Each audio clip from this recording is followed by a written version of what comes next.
Oh, yeah, but that's right. You guys are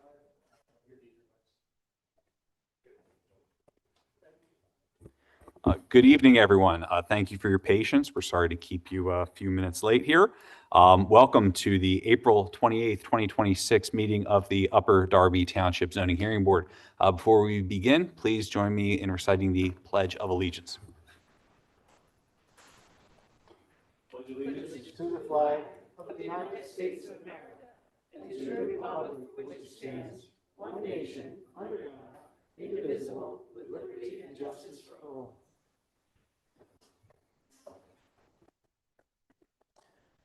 A few brief housekeeping items.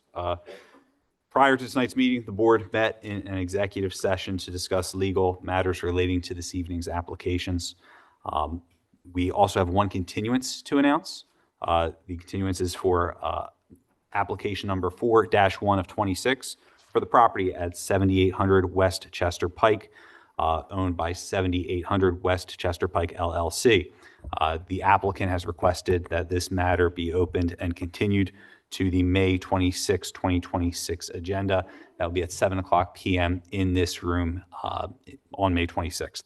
If the board sees fit, we would need a motion to open the record for application 4-1 of 26 and continue that matter to the May 26th agenda. Do I hear that motion? I'd like to make a motion. Do we have a second? Second. All in favor? Aye. All right, so as a result, that matter will be continued to May. If there is anyone here tonight for application 4-1 for 7800 West Chester Pike, that matter will not be heard tonight. Please come on back May 26th, and we apologize for making you come back another night. Moving on, we have 4 other matters on the agenda for this evening. If you do not have a copy of the agenda, there are copies in the corner of the room. We are going to go in the order in which the items are listed on the agenda. But a few brief instructions for anyone here in attendance, because I do see there are a few folks here this evening. If you are an applicant or a witness this evening, we are a 3-member board. I am not a member of the Zoning Hearing Board. I'm the attorney for the Zoning Hearing Board. The 3 gentlemen sitting to my left are the Zoning Hearing Board members. To get whatever relief that you're seeking tonight, you need an affirmative vote of at least 2 members of the Zoning Hearing Board. If you are not an applicant this evening and you are interested in any of the applications that we are going to hear this evening, there are 2 separate ways that you can participate. Any member of the public can participate through what's called public comment. At the end of the presentation for each application, I'll make an announcement whether there's public comment, and you can come on up to the microphone, introduce yourself, and say whatever position you have on the application. Good, bad, in between, whatever your pleasure is. If you feel alternatively that you have a more specialized or direct interest in an application, you can request what is called party status. At the beginning of each application, I will make an announcement and ask if anyone would like to make that request. Typically, it's based on how close you are or you live to the subject property, but you might have another reason for the request, and you can make it at that time. If it's granted, you will essentially be able to function as a party to the application. You will be able to present witnesses, present testimony and evidence, cross-examine witnesses, make argument, and ultimately, if you're dissatisfied with any decision that this board renders, you would be able to file an appeal to the Court of Common Pleas. But again, you don't need to request party status to participate. Everyone in this room can make public comment at the close of whichever application you'd like. So with that said, we are going to go with the first item on the agenda, which is number 1-1 of 26. This is for the property at 7200 Chestnut Street for Mental Health Partnerships. This matter is continued from our most recent March 24th, 2026 agenda date. Ms. Jun, good evening. Thank you for coming back. By way of background here, we did mark a few exhibits the last time around. We are, I believe, are up to ZHB 4, ZHB 4 is the last item marked, and applicants exhibits A1 through A4. By way of background to anyone in attendance who was not here at the last hearing, this matter was continued so the applicant could provide some additional exhibits for the board's consideration regarding the proposed use. Is there Is there anyone here who would request party status related to application 1-1 of 26? Seeing none. So I see here that the applicant has provided a supplemental exhibit packet with exhibits A5 through A9.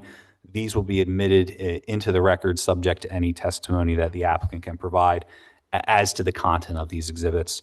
I would also like to mark for the record, and I apologize because we just received this electronically, a letter from Representative Gina Curry, which is a letter as public comment in support of the application, which we will mark as Exhibit ZHB5, provided that there is no objection from the applicant. Okay. So with that, Ms. John, thank you so much for being back here tonight, and please take it away. Thank you for, sure, Jamie, Jamie, last name Jun. Thank you for the board for having us back. And when we were last here, the board had asked for some additional information, and hopefully I have brought all of that tonight. There were a few things, and I have added some additional exhibits, and I'll go through the exhibits, kind of explain how we're trying to address the additional information that was sought, and then also our witness from the last hearing is here if there are any questions. So when we were last here, the board had asked for photos of the communal space that will be used for the shelter use and how the sleeping area will be configured. And in response to that, we have prepared Exhibit A5. If you look at the upper right corner, that is the main entrance, the only entrance where the individuals will be entering the building. This is the common area, and this is the setup that they would do for the evening shelter use. There was also a question about the shelter standard operating procedures, as well as security protocols and the participant code of conduct. So those items have been addressed with Exhibit A6, A7, A8. The shelter standard operating procedure, again, is covered in the Overnight Homeless Shelter Program Manual.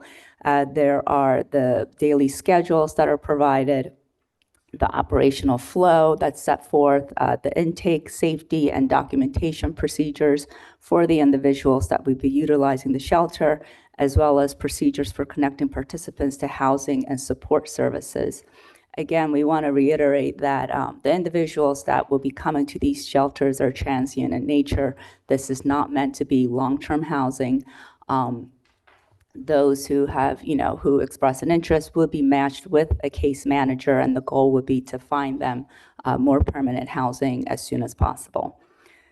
In the overnight shelter safety protocols, which is Exhibit A7, they talk about the number of staff, which would be 2 on site for the up to 30 individuals that we are anticipating. It covers the fact that there is a controlled single entry. There will be 1 bag permitted per individual. There will be bag checks. There will be security cameras. There will be conduct and overnight monitoring by the staff that's on site. There are emergency protocol and documentation for incidents that may occur. So that's all set forth in Exhibit A7. There was a concern about participant code of conduct, and that's covered in the participants' rights and responsibilities. It has an extensive list of all of the prohibited behaviors, as well as the consequences of engaging in those prohibited behaviors.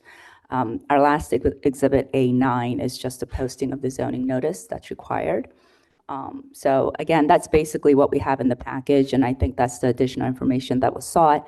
And again, Vernetta is here if there are any questions regarding those items. Thank you very much. At this time, perhaps, would you be able to bring your witness up to just confirm your statements to the board and answer any questions the board may have? Sure. Bernetta Santifo. Bernetta, V as in Victor, E-R, N as in Nancy, E, T as in Tom, T as in Tom, A. Last name Santifo, S as in Sam, A as in Apple, N as in Nancy, T as in Tom, I, F as in Frank, U, Larry. L as in Larry. Sure. Raise your right hand, please. Do you swear or affirm that the testimony that you're about to give will be the truth? Yes. And Vernetta, you've heard me just describe to the board the three exhibits, the manual, the overnight shelter safety protocols, the participant rights and responsibilities. Are you familiar with those documents? Yes. Yes. And the thing, and you have heard me sort of summarize for the board how those documents address the concerns that were raised by the board at the Yes. last hearing. Is that correct? Yes, ma'am. And was my summary an accurate summary of those documents? Very much so. Thank you very much. Ms. Santifel, thank you so much for coming back here again tonight. And obviously, we appreciate you providing the additional information for the board's consideration. I just want to ask a couple brief questions Sure. before I think the board members might have a few questions of their own. Everything else you testified to last month in terms of the goal to have a maximum occupancy of 30 individuals for the overnight shelter, potentially 4 employees being responsible during that time, and the other details. Do those still remain true and accurate today, or have you thought you might change any of the details of the operation from the last time until now? Operationally, they're still the same. Okay.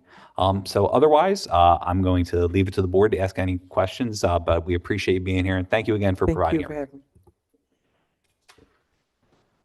It's a lot of information. And apologies if some of the board members take a moment to read some of this. It's a little bit of information to process here, but we're We understand. doing our best. Sure.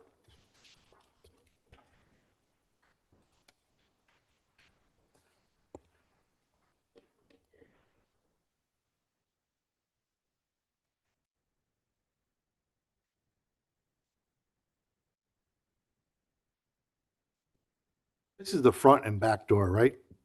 Yes, sir. Okay.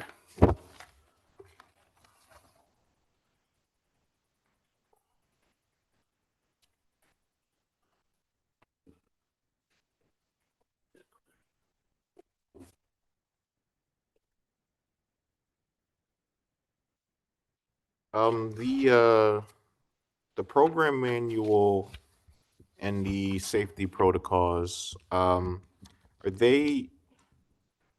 this something that's your program created, or what's the source of these materials?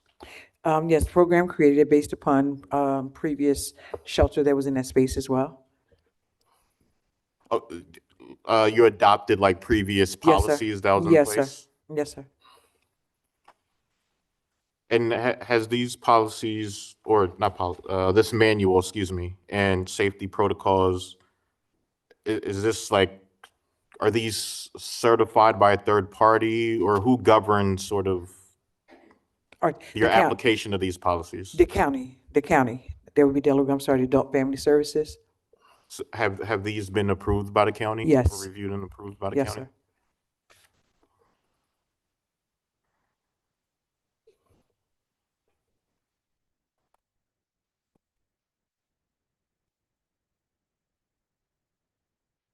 What about the safety protocols? Is that the county as well? Or is there another That's our body that sort of, That's our compliance department, mental health partnerships.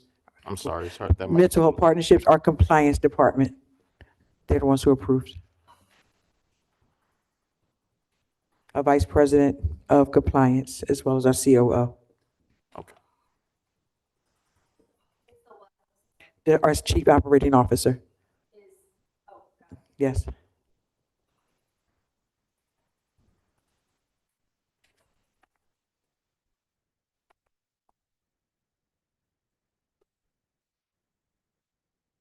And the photograph, I guess, what is this, Exhibit A5? This is the main communal space that you were referencing earlier in your last testimony, where all the programming, Yes, sir. where the programming would take place when the beds are not. Yes, sir. And so I guess now that we have could you talk us through again sort of the operational aspects of using this room now that we sort of have a reference to look at while you're describing it? Sure. Like a day in the life of the program. Sure. How would that work? Like About where would the 5 beds go? Where would, you know? Okay, sure. About 5 p.m., the Recovery Learning Center, where the programming actually happens, that closes 5 p.m. The shelter actually begins to open around 6 p.m. At that time, the beds or the tables and chairs, they're rollaways. They will be rolled away. The cots will be put into place where they are. The cots will remain in place throughout the evening, from 6 p.m. to 7 a.m. the next morning. 7 a.m., staff will again roll away the cots. They will place the tables back into the common area. Participants who had remained in the shelter throughout the evening are permitted to remain throughout the day, if so they choose.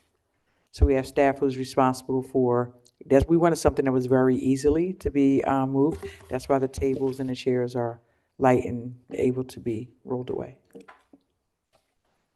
Okay. And I think in the last hearing, we talked a little bit about the sort of the amount of participants on a given day, but I can't recall if we talked about the demographics in terms of men, women, children, sort of what's the expected sort of participant?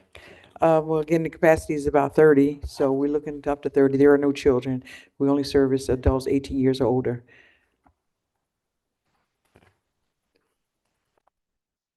So we expect to have capacity. And if participants have like belongings, personal items, Yes, they're, the plan for like yes, storage? they're not permitted to bring, they're not to be permitted to bring suitcases, large bags, strollers, walkers for safety. They allow or permitted a small backpack that might have an overnight, change of clothing where they can laundry, change after shower. So that's the maximum that they're able to bring. So does that mean like individuals with items that are outside of that scope would be turned away access or But how? we don't turn them away. We do ask them if they can find a place where they can store them. They are very creative in identifying locations for their belongings. Okay. And we do that, we make sure that we are emphasizing no luggage and, large storage containers, because we again, want to keep the space safe, as well as we don't want any rodents, we don't want any bugs, pests, but more importantly, just for weapons and that type of thing. And the two, I guess, wooden doors that are in the photo to Yes. on the left-hand side of the divider, are those the showers and the restrooms? No, those actually are staff offices, our case manager's offices. We do have an exhibit with the laundry. The showers are right next to the laundry. But can you explain to the board where sort of you Oh, would be sure, access- absolutely. So if you see you see the door to the left? If you see the door to the left, the showers are about maybe 20 feet to the left of that door. To the right of the door, I'm sorry. Yes. So it's right next to this. Did you say you had another exhibit that showed the I shower? do have photos of the restroom facilities as well as the laundry facility if the board is interested, and I can submit them as an exhibit.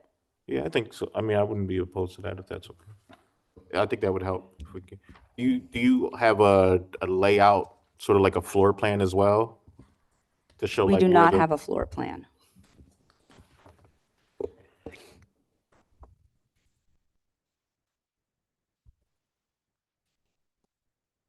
Oh, you mean of the equipment? Okay, I don't think we need. I'm sorry, I thought you meant the room itself. Just the space. So it Do you? I guess we should, if it's here.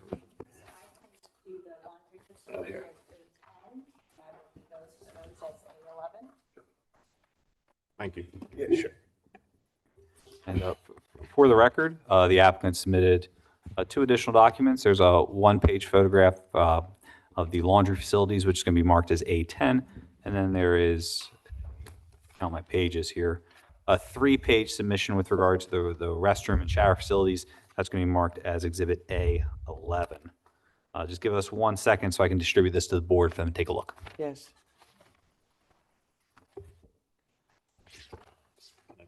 No. Here you go. Oh, I'm sorry. How many showers are there? 2. Two individual showers or like a shared? Yes, sir. 2 individual, separate rooms. Also, there are private shower spaces individual. Yes, sir. And I guess logistically, or maybe operationally is maybe the better word. What's the plan to facilitate, like, how do you decide who can use the shower when, like, how does that work? So we actually have a sign-up sheet. Someone walks in and we ask them if the new one is interested in taking a shower. They would have to put their name on a sign-in sheet. But based upon first come, first serve is when we allow them to take the showers. They have about 10 minutes, 10 to 15 minutes in the shower, each. And yeah, each. So that's how we do that, based upon a sign-up sheet. Okay. We provide them with their towels and washcloths as well, and other toiletries. And I see in Exhibit A5, I think council pointed out the main entrance to the right. I'm assuming it's the door where you can see the sunlight coming in through. Yes, sir. Does that exit directly to the street level? That is, yes, sir. Okay, which is, I guess, good in terms of egress and fire safety. But my question, I think last time we were talking a little bit about security. Can you talk to me how that, like, the security plan for the facility, since it sort of exits and enters right into the street there? Yes, they are locked. In other words, they're secured. So for anyone to enter, unless there's staff who has a proxy or electronic badge, staff will have to let the individual in. And so they're able to see whom they're letting in. They're able to have conversation through the door, if it's someone they don't know, or just asking, if you're new, to be able to determine if they're going to allow someone in for whatever their intent is. And is it one of those doors that, like, locks automatically once it closes behind Yes, you? sir. Or does it have to be manual? Yes, sir. And we have, again, surveillance camera throughout that entire area and externally, the street area as well. Is it your intention to distribute sort of like medication, needed medication? No, we do not distribute medication.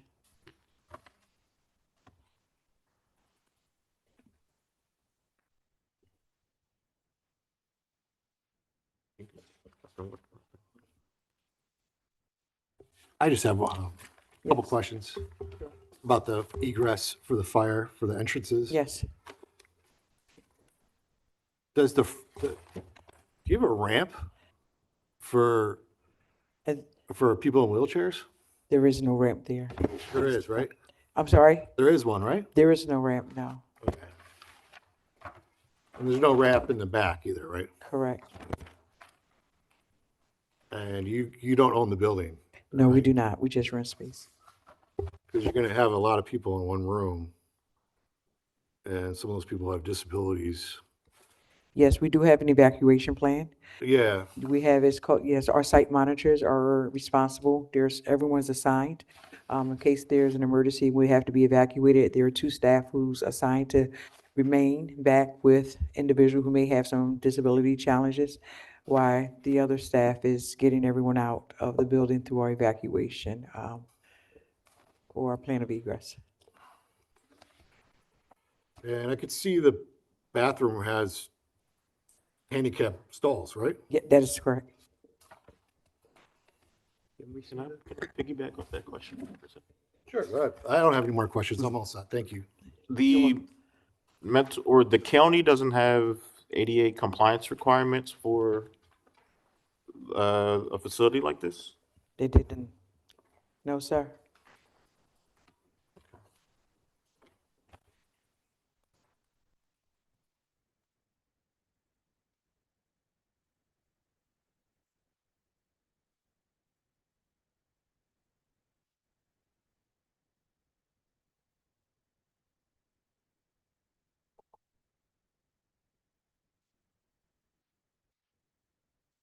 And we do have other partners who have wheelchair accessibility that we can refer someone that may come and be transported to another facility, if that's the case. Sure, if Can you there was repeat that, some, please? if someone may be wheelchair bound and we need to transport them, we have another resource, another partner shelter that we can contact to be able to, They come with a van. yes, They come with a lift. yes, and we actually have our own, So, and we they'll have our park own on the van. sidewalk and load them in that way? That is correct. All right.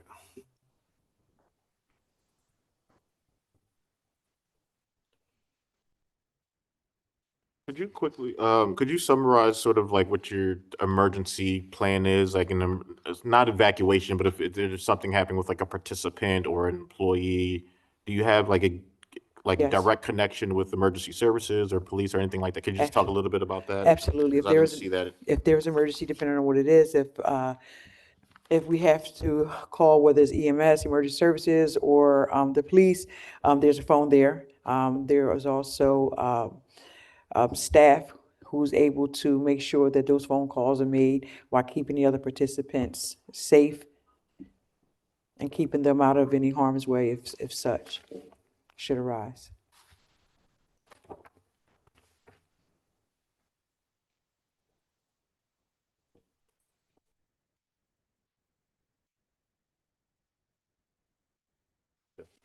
Our staff has been very well trained in de-escalation. So whenever there's challenges with the participants, we don't really have much, but we do anticipate, of course, just the nature of the population that we serve. But they're well trained in making sure that they're safe as well as the other participants.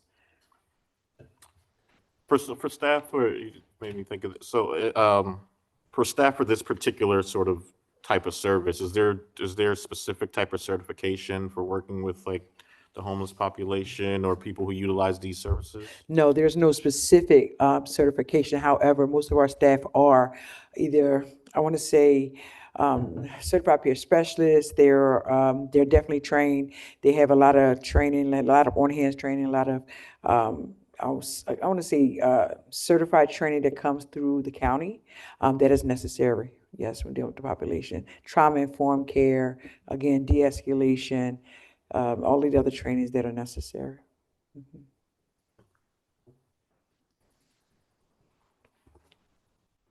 Are there any additional questions from the board?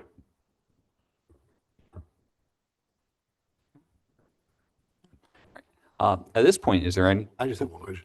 Did the landlord ever communicate to you about installing ramps or anything like that No, nature? the landlord did not. No, the landlord. Okay. I just so you know, it's a him problem, not your problem. I just- Correct. Yeah, I Yes. understand, yes.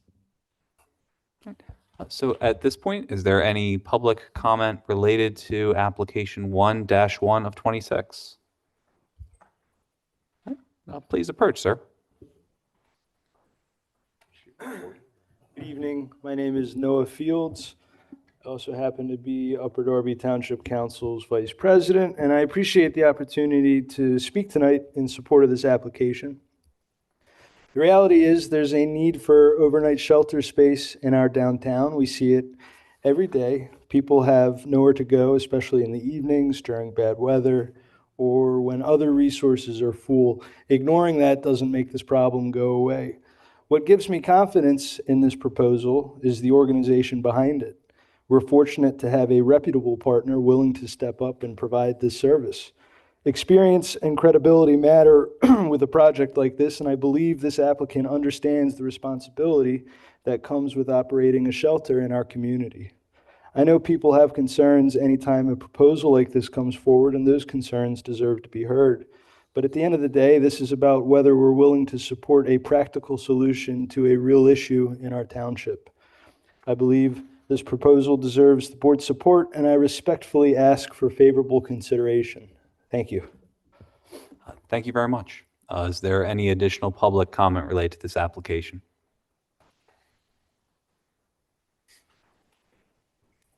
Hi, my name is Jean Kosha, and I live in the neighborhood. I live just a Kosha, K-O-S-H-A. And so I live in the neighborhood, have been here for 15 years, and I am speaking in support of this venture. So I think it's really, really important that we support our most vulnerable community members. I work at the library, and like I said, I live here, so I see a lot of people on the streets. I see the challenges that they face, and we have needed to do something for the unhoused population for a long time.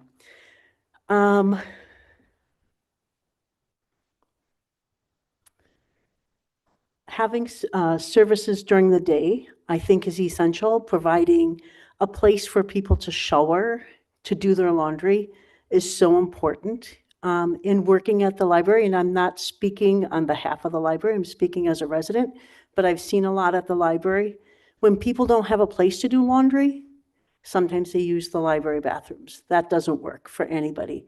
Doesn't work for them, and it doesn't work for the rest of the community. Also in terms of bathing and showering, if they don't have a place to do that, of course, you're going to look for any accessible place that you can. So it's really essential that we provide these services.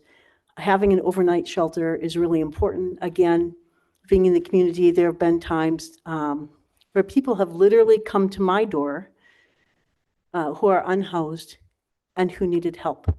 And I had to call the police to be able to get them to be able to get referred and find a shelter. So having this shelter, I think, is really important.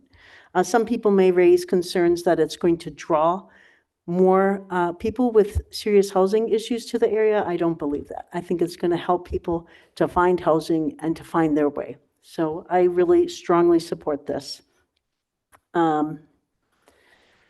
And finally, you're asking about ADA compliance, which I think is really important. But I will say, I work at the library, and this recently built building just down the street, the municipal library, does not have automatic doors for people who are in wheelchairs.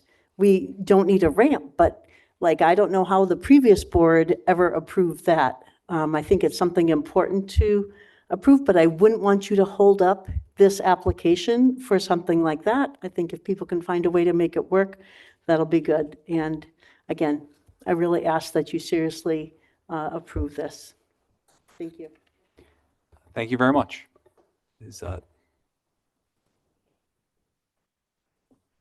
My name is Becky Duggan, Duggan. I don't have party status. I know I'm not have the right to ask, question anyone. But as people heard I was coming to the meeting tonight, and some people had a few questions about it. Oh, sure. People had a few questions that they reached out to me online to ask regarding it. Whether they get answered or not, that's up to the board. I wasn't at the last meeting, so I'm not privy to this information. It is going to be a day program also. It'll be open during the day, 24 hours a day. They wanted to know. And they also wanted to know if there would be meals provided, not just the showering facilities. And is there a gap, if there is not open 24 hours a day, is there a gap between the day and the night program? I think it's important to have something like this happen, so if they don't want to answer the questions, that's fine. But these are the questions the community want to know. Thank you very much. It's all right. We're going to give the applicant a chance after public comment if they would like to address any of the public comments. So don't worry about that. Is there any other public comment? Yes, ma'am. Council person. Hi, my name is Michelle Billups, B as in boy, ILLUPS. I'm coming to support this agency. I'm coming as a social worker. I work with the unhoused population every single day. I see them every single day. And I don't work with this agency directly, but I do work with agencies like them. And they are very helpful in the business that I do at my job. I see people every day who are unhoused. I work with them every single day. And agencies like this are very helpful. The program that this agency has, they are phenomenal to people. People go there every single day. They get food. They are there to rest, from a night of being out on the street. So they are there to see some of their friends. So to go to a place where you can lay your head down, even if it's for a couple of hours, is a great thing. They get case management. I don't know if you guys know what case management is, but case management is someone that's there to help them to find resources that are going to help them to get permanent housing, to help them to not only get a shower for a day, but to get showers for the next day and the next day and the next day. Some of the patients that I had, when they get housing, they come back and say, Miss Michelle, I have my keys.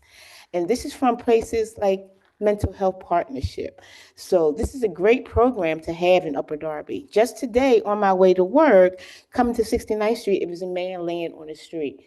without this is why this program is needed, because you know what? He could have been in mental health partnership laying on a cot instead of the hard concrete. So this agency is definitely needed.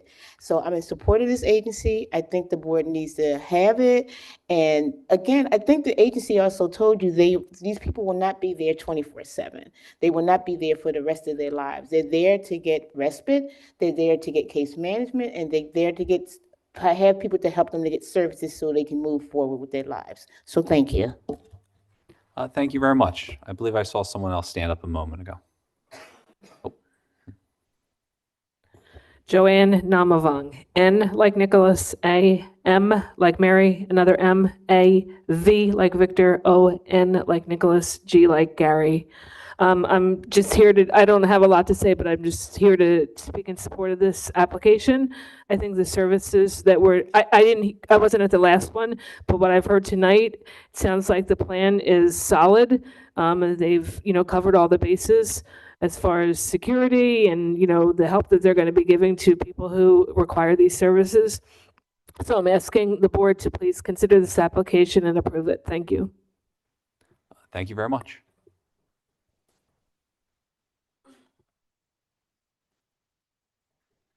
Hello, my name is Nazifa Nawar. N is in Nancy, A is in Apple, Z is in Zebra, I is in Igloo, F is in Frank, A is in Apple. Nawar, Nazifa, Nawar, Nawar. And I come before you in order to say that I support this, and I hope you guys will end up supporting it too, because at the end of the day, we are a community, and our community needs to help everyone equally as possible. And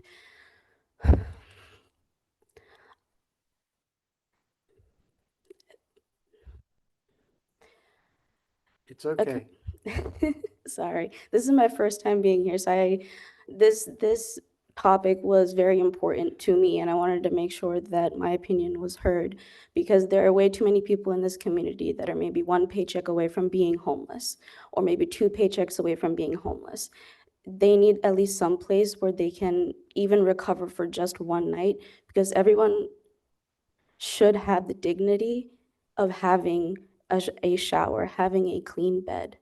I think that is something, as a human being, I think everyone deserves. That is all. Thank you. Thank you very much.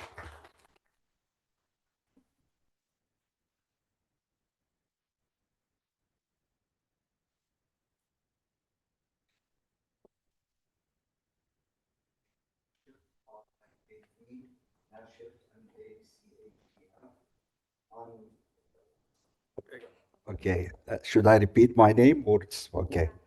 I'm the president of Association of Islamic Charitable Projects here in Philadelphia, and I'm the executive vice president of Amity here in Upper Darby.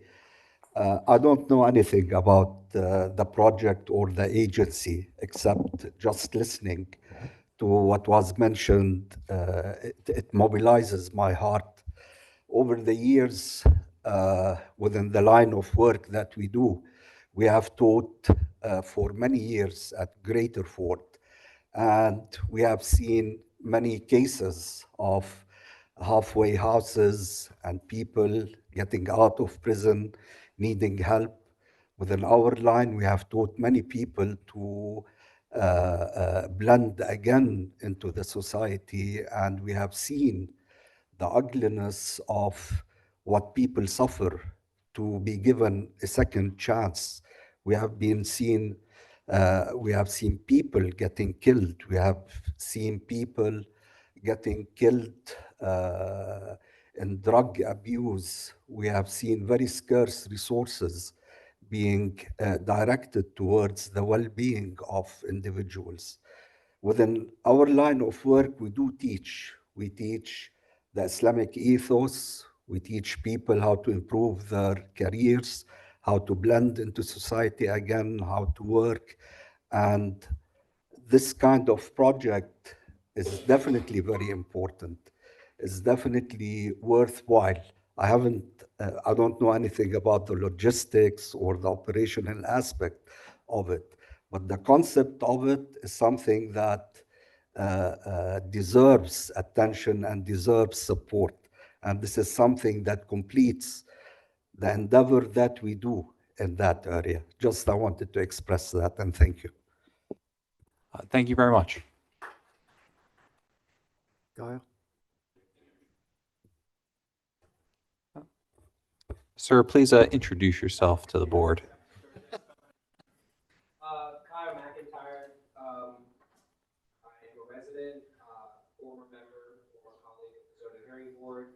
I also work around the corner on 150 Fairfield Ave, so I see this intersection constantly, and I'm also a council member at large.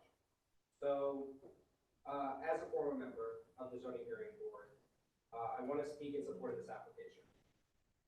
From a zoning perspective, this isn't a new or unfamiliar use at this location. The property at 7200 Chestnut has operated as a shelter before, even though maybe not exactly in the same location, but at this building. Okay, sorry. My bad. So I'll just start over. As a former member of the Upper Darby Zoning Hearing Board, I want to speak in support of this application. From a zoning perspective, this isn't a new or unfamiliar use at this location. The property at 7200 Chestnut has operated as a shelter before. And the board has already determined that this type of use can fit here. Now, I understand from a zoning perspective that each application is weighed on its own merits. It is important, though, that prior approval should carry weight when the underlying conditions haven't fundamentally changed. Now, I know that there's probably some concerns about the request for 30 beds. That is also, in my mind, a reasonable request, and I caution the board from adding any conditions on this approval, as this agency is going to be heavily regulated through our fire code, through our L&I department, and also through the county level. So they're already going to be going up against a bunch of regulatory hurdles, and I caution adding any additional hurdles onto them. It is also worth noting, I'll skip that part, I don't care. In terms of impact, a managed year-round shelter is often less disruptive than the alternative. When people have access to stable places to stay, it reduces the strain on the surrounding community, not the other way around. This type of use can operate in a way that is consistent with the neighborhood when it's run properly. It is managed and overseen by the county, and as I mentioned, numerous agencies. So, and I'll be honest, it's difficult work. I have done outreach down at 69th Street, feeding and helping our unhoused. We worked very closely with Breaking Bread when they were operating in a similar location, which I should point out, when we approved that application, we approved it without condition because the county had so many different restrictions on it, and that in and of itself would reduce the number of beds if it came down to it. At the end of the day, this is an important resource for the community. A functioning township needs places like this that are part of an overall system of support. And I'll be honest, it has been difficult for the community since Breaking Bread has had to temporarily cease operations. We see so many people out on our streets that are not able to get into temporary housing. And most of the places in this county, the beds are full.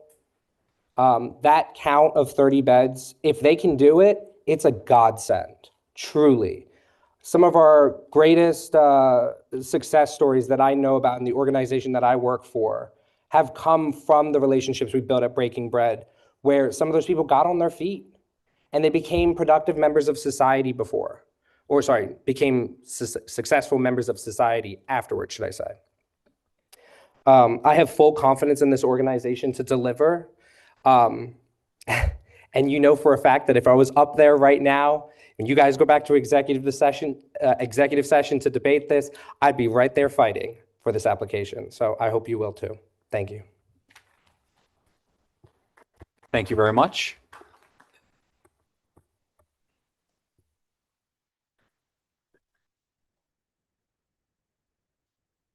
Hello. My name is Myra McNeely. I'm 5th District Councilman here in Upper Darby. And it's a pleasure of mine to come forward to support this homeless shelter. It's something that's very well needed. I've been supporting them for years myself by doing homeless drives for toiletries, and I would take them to the different homeless shelters throughout Delaware County.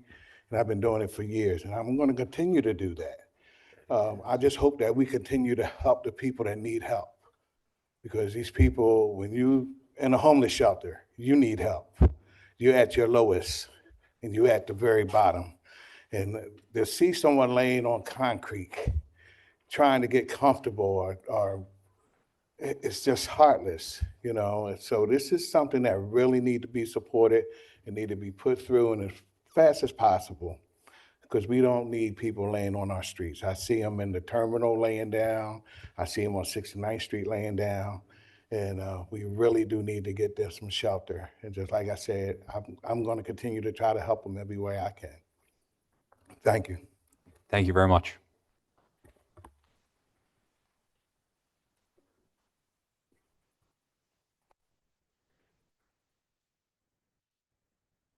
Hi, my name is Bobby DiPasquale. Last name is D as in David, I, P as in Paul, A, S, Q, U, A, L, E. I might even need the microphone. I'm a theater kid. So, but I am absolutely in support of this proposal. I probably won't be as eloquent as some of the other people who've spoken up here about how the human dignity behind all this. And that's really important. In our society, it is so easy to fall through the cracks. A job that you lost and you badly need those paychecks. A surprise medical bill. That happened to me and my family. My wife was in an accident, and if we weren't one of the lucky ones, we easily could have been on the street as well. So we talk about the dignity of that, and that is extremely important. Can we imagine just for a second what it would be like to be on the street and to have a place to lie your head and get a shower? And then what's the alternative if we don't do this? Good luck to you, especially as it's getting so much hotter out there. But there's more to it than just the dignity. We heard our librarian friend over here talk about having to call the police when someone came to her house. Well, what does that cost? All right, that police officer, we take them off of some other work that they're doing to come handle this. That police officer costs money. That's not needed. So it's financially beneficial for us to do this. It's humanity beneficial for us to do this. It's, say again, I'm sorry. Yeah, absolutely. It is absolutely the right thing to do. So I probably had more to say, but you know, I'll leave it there. So we're absolutely in support of this. All of us here are absolutely in support of this. Thanks. Thank you very much. Is there any additional public comment? Yes.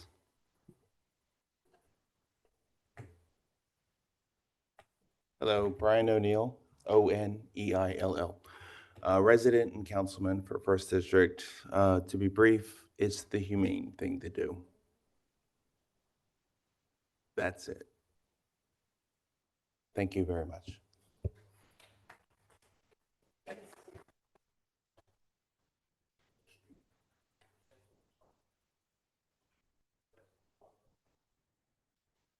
Good evening. My name is Scott Alberts. I'm the Community and Economic Development Program Manager here at Upper Darby Township. I've been asked to come tonight to provide some context for the bigger picture into which we would like this application to be understood. There has been an issue with unsheltered homelessness in Upper Darby Township's downtown since at least the mid-1980s. These needs have never been addressed adequately with an appropriate level of resources. In recent years, Upper Darby Township has been working in partnership with Delaware County to address these homelessness needs in a comprehensive and strategic manner. This includes outreach to specific providers in hopes of convincing them to bring their service models to Delaware County, and Upper Darby Township has been actively trying to attract qualified providers to fill the very real gap in overnight, low-barrier shelter resources in our downtown. The Delaware County Housing Working Group was created in 2023, which convened policymakers and stakeholders for the purpose of addressing the critical need for safe and affordable housing throughout the county, including downtown Upper Darby. One of the priorities identified by the Housing Working Group was a need to increase outreach to persons experiencing homelessness and coordinated entry of unhoused persons into the system of services. However, the key to effective street outreach is having an indoor overnight space to offer. Upper Darby Township has recently completed a homelessness needs assessment as part of our U.S. Department of Housing and Urban Development, or HUD, mandated 5-year consolidated planning process. In conversations with stakeholders, which included service providers, other agencies, business leaders, residents, the need for more overnight and daytime shelter services was clearly and repeatedly identified. Our researchers also recorded that the most recent point-in-time count in Delaware County identified 575 individuals experiencing homelessness, and that the total number of year-round beds countywide was only 363. These figures suggest a population of over 200 unsheltered persons in Delaware County, with a large proportion of them, perhaps as many as 50 on any given night, located in downtown Upper Darby. Our community feedback process indicated a strong desire from Upper Darby residents for the township to address housing needs, as we've heard tonight, and to revitalize our business districts. This is consistent with findings from Upper Darby Township's 2018 comprehensive plan, which found that a majority of community respondents described the response to homelessness in Upper Darby as only fair or poor. In April of 2025, an Urban Land Institute technical assistance panel, identified the, quote, sight of unhoused people on the street, end quote, as a potential deterrent to visitors feeling safe and willing to patronize our downtown businesses. One of their recommendations was for the township to closely coordinate with Delaware County for safety concerns related to unhoused populations and to support residents in need. Addressing the unhoused individuals who are currently sleeping outside in our crucially important downtown business district is clearly a pressing community need. While the township has been able to provide some emergency shelter at the Watkins Center on Code Blue nights this past winter, there are no year-round overnight shelter resources currently being provided in Upper Darby Township. Adding this number of beds would be an important step towards addressing the current unmet need in the neighborhood where these services are most needed and can be most efficiently and effectively delivered. Mental health partners provide high-quality services with a focus on long-term solutions for the individuals they serve. The journey to a permanent home often begins in a temporary overnight shelter of the type being proposed by this applicant. Year-round temporary overnight shelter facilities of this type are an essential piece of a larger strategy. Without a facility of this kind in downtown Upper Darby, we cannot meet these needs, and our efforts to serve residents, attract visitors and investors, and implement a robust economic revitalization strategy will struggle.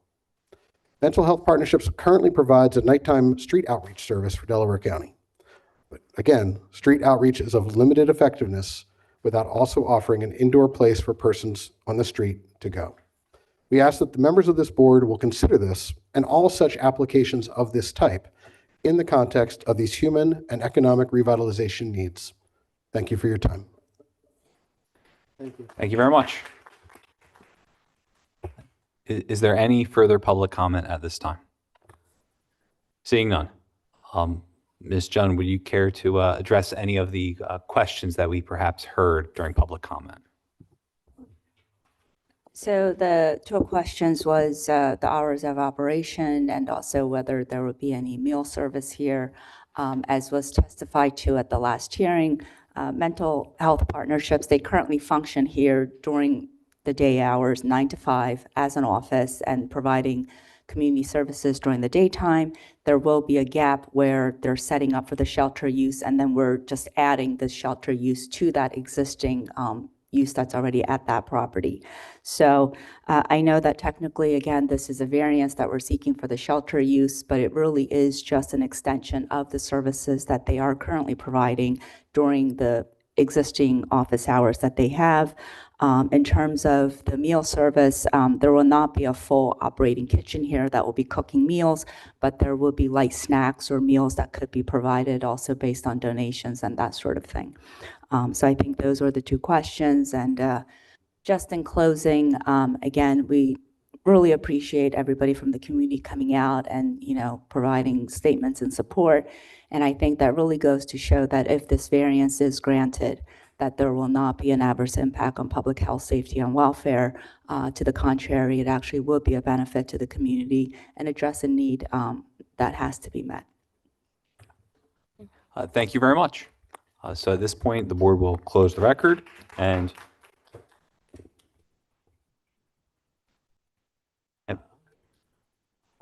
So at this point, it would be either appropriate for the board to take an executive session to deliberate or to make a motion. What's the pleasure of the board? Your decision.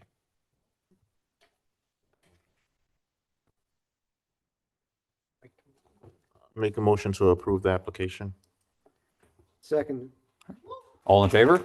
Yeah. Aye. All right. Aye. So congratulations, your application has been approved by a vote of 3-0. You'll be getting a formal written decision within 45 days. But in the interim, you can reach out to our zoning officer, Mr. Chast, who can guide you through the process. Thank you, everyone, for being here tonight. Thank all the council people that came in.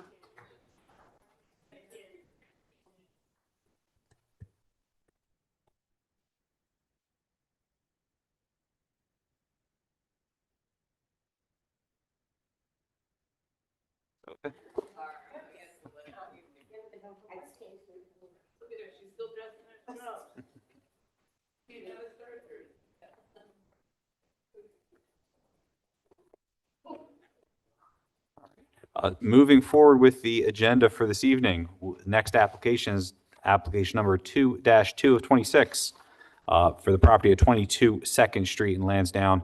Applicant is Despina Pompokidu. I apologize if I mispronounced that. This application was continued from March 24th of 2026.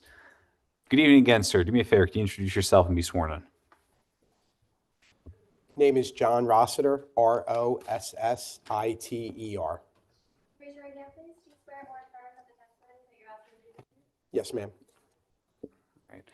Good evening, Mr. Roster. Thank you for being back here again with us.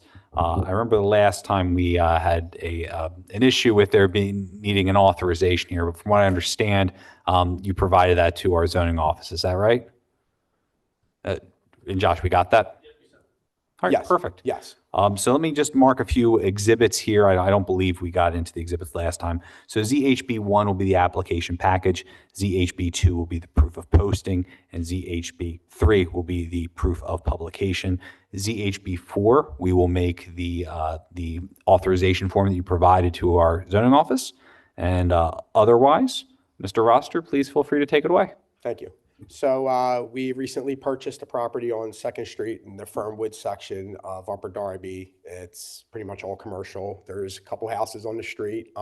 We pretty much own every one of them. There are other duplexes on the street that we have also. And when we bought this property, we were unaware that it was not zoned for a duplex already. So that's why we're here to do it legally. We had the electrical inspection already. We know we'd have to pull all proper permits that weren't pulled and pay all fees. And, no green space has been disrupted. It's still got 30% green space at least. It has all street parking. There's going to be no parking affected. We just trying to do it the right way. Thank you very much. Briefly, is there anyone in the audience who would request party status related to this application for 22 2nd Street? Okay, seeing none. I just have a few questions before we turn it over to the board. So are you proposing any modifications to the exterior of the building? No. All right. And could you explain to the board in terms of, if this is granted, could you describe where the first unit will be, where the second unit will be in the context of the building? Sure. Well, the first unit will be the downstairs of the property, and then the second unit will be the upstairs. You'll go through the front door for that. There's a hallway right there with the door going into the bottom unit, and then you go up the steps for the top unit. And there's also a door in the back for the bottom unit also. Okay.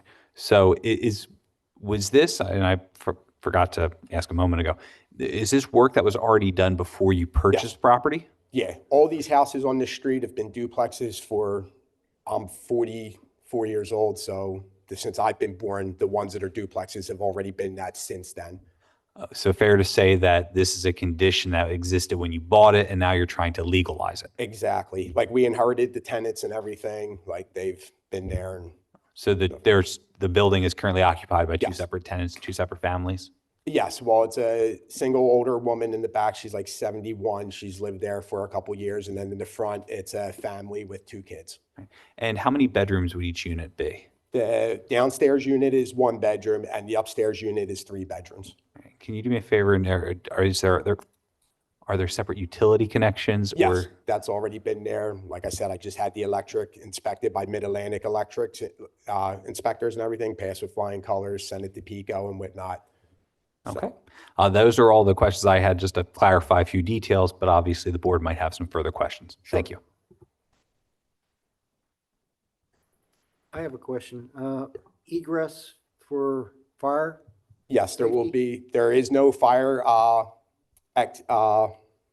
escape on the back right now, but we are putting one up that's certified and everything. We'll be bringing everything to code that needs to be. There will be nothing not done that needs to be done. Because I saw your current steps were wood. Yes, on the front there would there, but on the back it'll be a fire escape with a cage going down so that so the people can walk down and not worry about falling or anything like that if need be, like we did the other ones on that street, because those duplexes didn't have fire escapes either, and it'll be a certified fire escape bolted onto the house where they can step into it, and it's a cage. And then walk straight down and not have to worry about falling out it or nothing.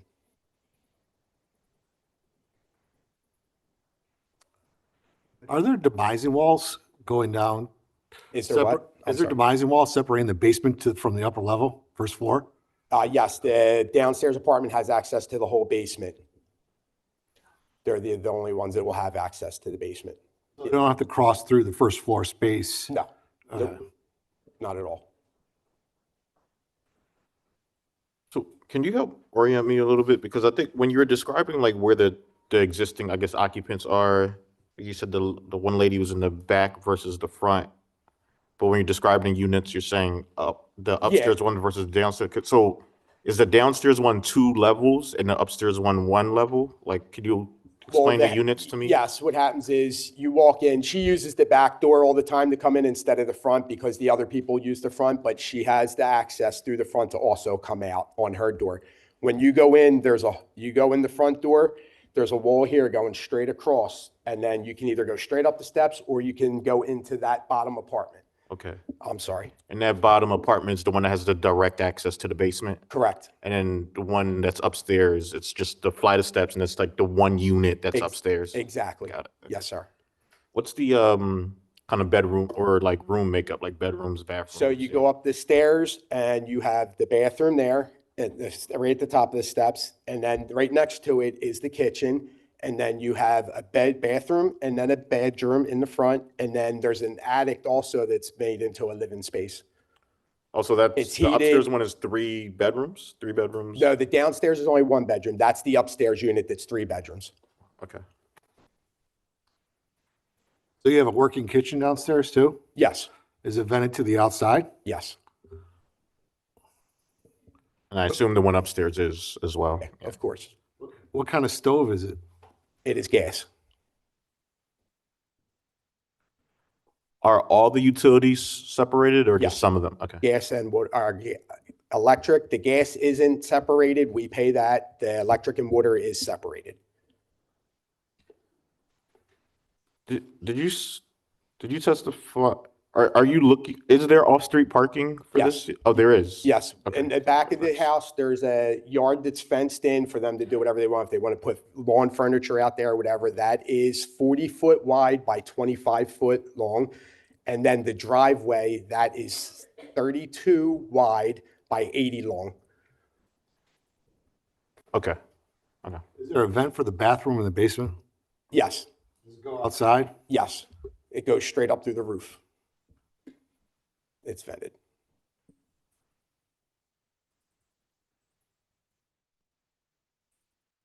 The rear yard, I know you're talking about the fire escape for the upstairs unit, and I'm assuming that the rear door that you're talking about is the egress for the downstairs Correct, 'cause unit. they have front and back for the downstairs. So that egress is into the rear yard, but is there a rear alley or like outside the yard, or is there? Well, there's a space about 6 foot, I would say, from the back of the house to the fence where the yard starts. Okay. So yeah, there's about a 6 foot by 20 foot. It's the length of the house, which is. So if you 20 wanted feet. to as a pedestrian, you can get out and get out to Oh, the yeah. street if you. Oh, yeah. And there's windows all downstairs, all the way around, everything. In the basement, right? There's windows? Yes, there's 2 windows on the side of the house.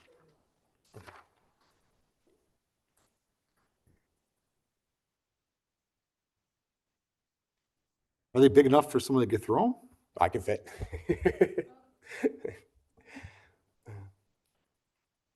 So 90% should probably be able to fit. Any other questions from the board? No? Do we have any public comment related to this application? Seeing none, I think it's appropriate to close the record and for the board to make a motion. Make a motion to approve this application. Do we have a second? Second. All in favor? Aye. Aye. Is that an aye? Do you have, and is it? Aye. There we go. So congratulations, sir. You're approved by a vote of 3-0. Everyone for your time. You'll be getting a formal written approval from my office in the 45 days. But if you'd like to move forward in the interim, you can give Josh a call in the morning and he can guide you through the process. Perfect. Thank you very much. guys. Hope you have a good night. Have a good night. Thanks. Take care.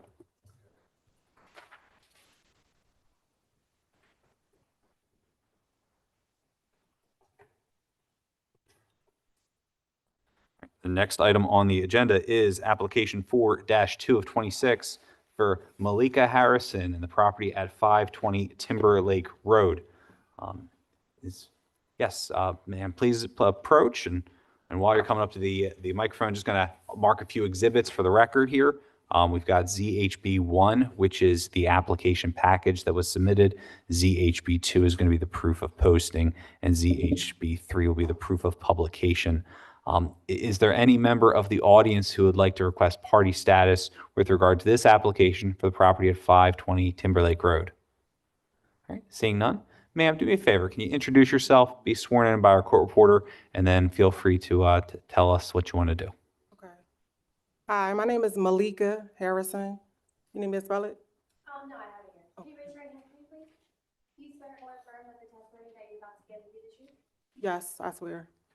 All right. Good evening, ma'am. Like I said, this is your opportunity to tell the board what you'd like to do tonight. And don't worry if you miss anything. We'll be happy to answer any questions if we need more information. Okay, so I'm here, I'm applying for a variance for my property at 520 Timberlake Road. I was told that someone anonymously reported that I had an unauthorized duplex. I rent my basement out, and in the basement there, well, it's not in the basement, but on the side where I rent my basement out, there is a little kitchen. It's like just literally, it's like a little kitchen. And also, I was told that I would have to provide parking, and I have a driveway. So I have rented to tenants previously, and they just enter through the driveway. I use the front of the house, they enter through the driveway. I'm here for applying for the variances to keep my small kitchen. I wasn't aware that I wasn't supposed to have a little kitchen. It's like literally just a little kitchen in my house. And yeah, so I'm here, I'm trying to fight to keep it. All right. Thank you very much, ma'am. A few quick questions for you. So can you do me a favor and just describe, so I believe, from what I understand, you have, I guess, two, you have the space where you live, and then you have another rental unit in your home. Is that right? Correct. All right. Can you do me a favor and describe for me the size of each unit and where they're located in the building? So one is about 500 square feet. It's in the basement. It's literally in the basement. It's just an open space. I have a bathroom there. And as you enter the space from the outside, you walk through the door, and as soon as you enter through the door, there is a little small kitchen right before you go downstairs into the basement. So is that part of that basement unit? Yes. Is there, how many, can you do me a favor and just describe for me how you enter into the basement unit and how you leave? Is it just one access, or do you have multiple? It's just one. And is the basement unit connected to the upstairs unit in any way? No. And in terms of utilities, are there separate connections? No separate utilities. All right, so is that just factored into the rent you charge for the basement unit? Yes. Okay, so with that, if the board members have any questions, now is going to be a time where they're going to try to ask you those. Okay? Yes.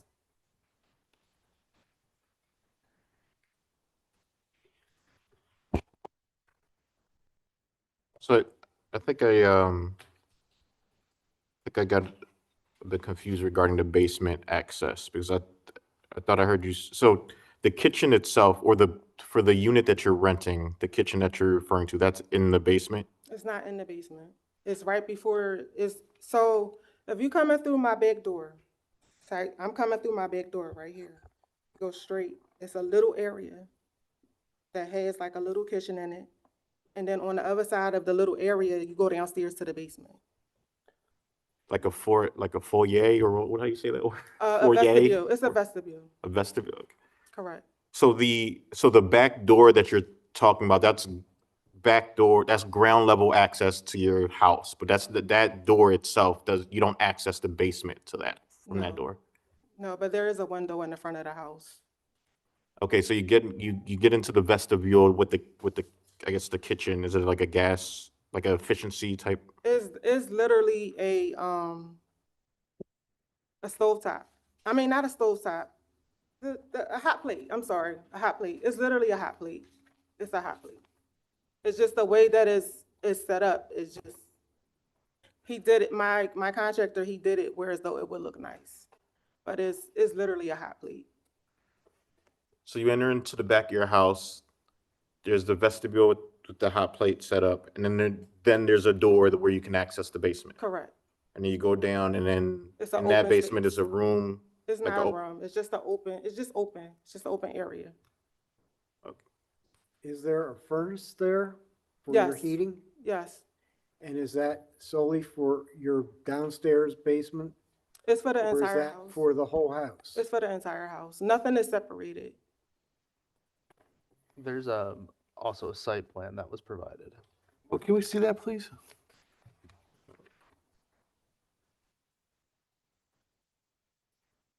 Did you guys see copies? They're the same. You can look at them. This is what she's referring to. Yeah. Shared vestibule.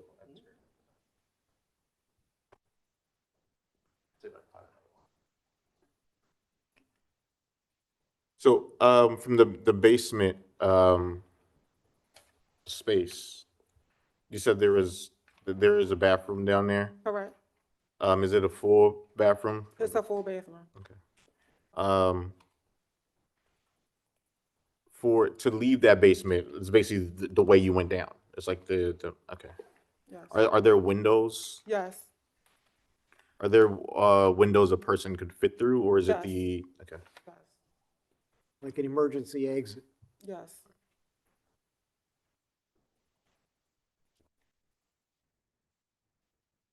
On the door to your main, like where you live, the main level, is that lockable? Is that accessible with a key from the outside? Like with that? Correct. How close are you to this elementary school down there? Right on the block. Like literally a couple doors down.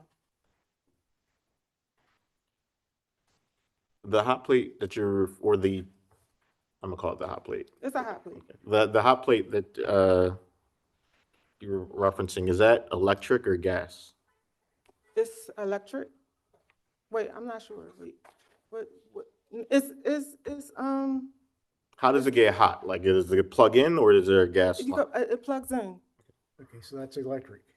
Okay. I think it plugs in. I think it plugs in under the sink.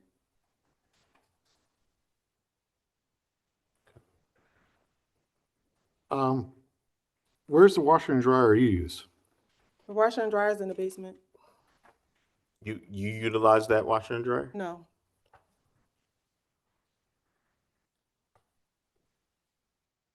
How many people you said you have a tenant right now? I had a tenant. We actually evicted him today. We were having issues. This actually came out of nowhere. So I have rented to a couple people, and it hasn't been the best experience for me renting. However, I'm a divorcee. I'm out of work on mental health disability, and this, my rental space was allowing me to have extra income. However, my tenant, he got evicted today, so I will no longer have his income. And I don't wish to have any more tenants at the moment because I just need to give myself a break. However, I cannot afford to have the small kitchen removed out of my house. I don't have the money to remove it, to actually remove it. So that's one of the reasons why I wanted to come here to plead my case. I've had a tenant destroy my completely destroy my property, cost me $5,000 in damages that I had to pay. Some of out of pocket, some of which my insurance company did cover. However, I haven't had the best experiences with tenants, so I do not wish to have any more tenants at the moment. I wish to save my rental space. I have a brother who's incarcerated. He'll be home in October, and he asked to stay with me, and I think that this would be a great opportunity for him to recidivate and get back used to being into society. I would like for him to have the space. It's beneficial to me. It's beneficial to me when I get good tenants, because like I said, it's an extra source of income for myself because I am a single divorcee and I'm out on long-term disability. So that's why I came here tonight to ask that you please just let me keep my small kitchen. So is your main priority is to not have to tear out whatever that contractor did to put in that space, not necessarily to rent the space? Correct, no. If I can ask a couple questions about that kitchen. So do me a favor. Do you guys have a picture? What's that? Do you guys have a picture? Of the kitchen? I do not believe we do. I have a. Yeah, if you would don't like mind, to see- if you can bring that up for me.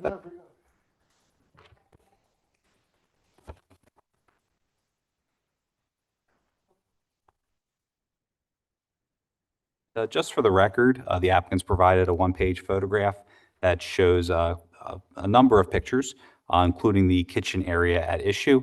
We're going to mark this as Exhibit ZHB4, and just give me a moment because I want to pass it along to the board members.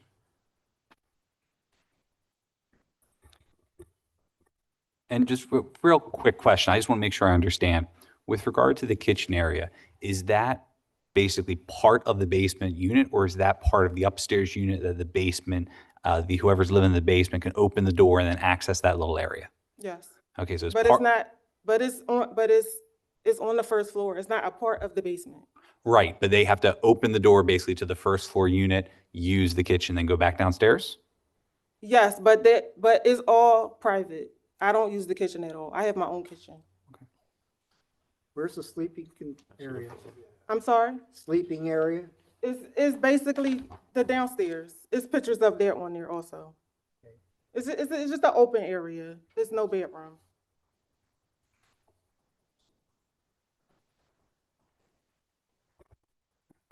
I'm going to do something a little unorthodox here. Could I get Josh sworn in? I got a couple quick questions about this.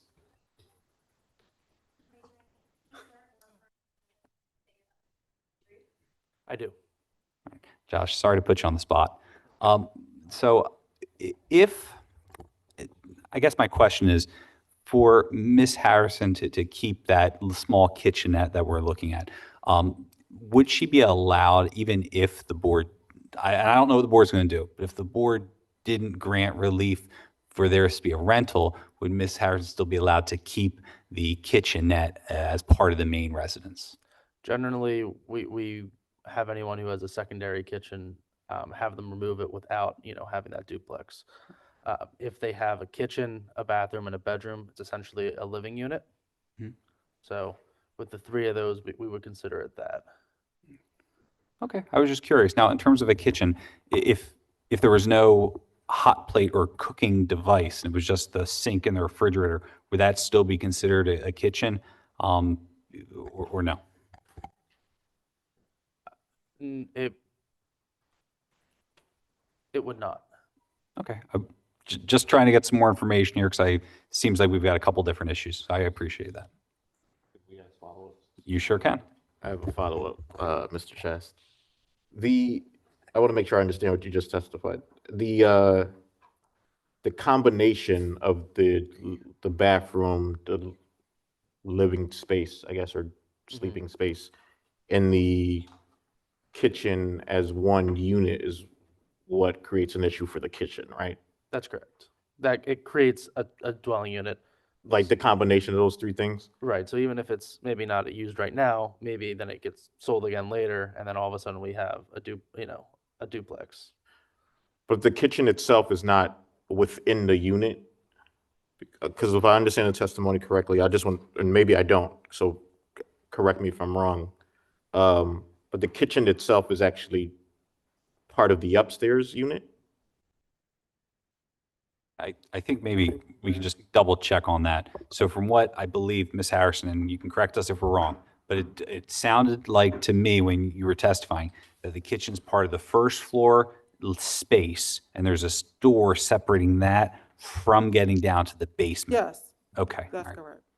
Is that what So you it's said? not, that's what I was asking. Maybe I used the wrong words. But when I, Well, I'm hearing that the kitchen is where the living space is, but it's not. They're on two different floors. Yeah, the on kitchen's up. the main ground floor, the kitchen, right? It's So not when in the basement no, itself, like no. within the basement unit. It's not within the basement. And this seems silly, but I'm sorry to harp on it, but I guess it's kind of important on our end. The door, does it separate the kitchen from the basement, or is there a door that kind of combines this first floor kitchen with the downstairs No, basement? it's separate. They're separated. They're on two different floors. And you got to go through a door to get from one to the other, right? Correct. Okay. But my understanding is you can go from the outside through the kitchen down into the basement, all without going into the primary dwelling, Logical. based off of the site plan. Yeah, okay. So is that kitchen separated from the rest of the first floor by another door? Yes. Okay, all right. That makes more sense. Appreciate that. Thanks, Josh. Sorry. Another follow-up for the applicant. But that, you decided to do that, right? If you wanted to open the door to your unit and utilize that kitchen as part of your dwelling unit, you could, correct? I don't understand the question. If you didn't, so you don't have you just evicted someone from the basement space. Is there anything preventing you from utilizing that kitchen as part of your living space? Oh, no, no. Do I have access to it? Is that what you're asking me? Yes. Yes, I could go over there if I want to, but I don't use it.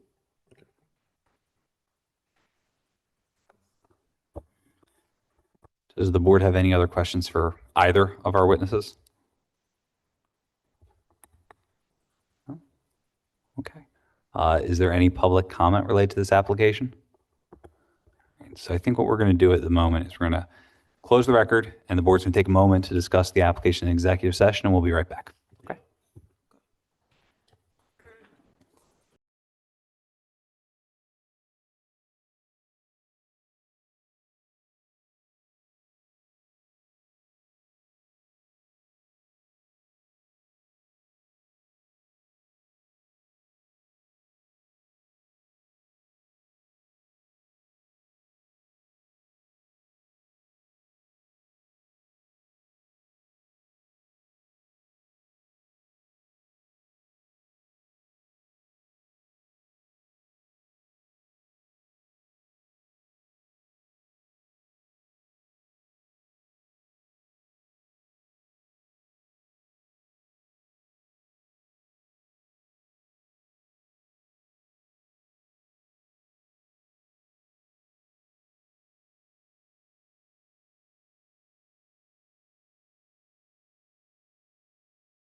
Let the record reflect that the board has returned from a brief executive session to discuss the application. At this time, I believe a motion is appropriate, if anyone cares to make it. Unfortunately, motion to deny. Is there a second? All in favor? Aye. All right. Ma'am, that means that your application's been denied tonight. You'll get a written decision from my office within 45 days. In the meantime, I would suggest that maybe you reach out to Josh during regular business hours to discuss your property and the issue with your kitchen. Our decision today only relates to your proposed use, so the proposed rental of the property and the proposed second dwelling unit. But if there's another way, you can potentially discuss the actual physical improvements of the house. You can reach out to Josh in his office during regular business hours to discuss that. All right? So basically, I can no longer rent it out. Is that what you're saying? What we're saying is that your relief tonight for the second dwelling unit has been denied. But if you have other questions about the use of your property or that secondary kitchen, you can talk to Josh about it tomorrow or when you have time this week. Okay? All right. Hope you have a good night.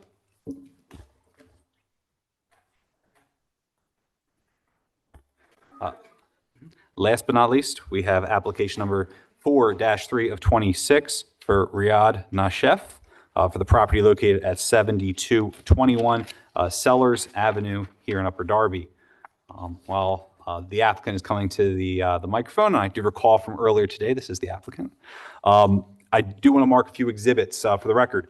Exhibit ZHB1 is the application package, ZHB2 is the proof of posting, and ZHB3 is the proof of publication.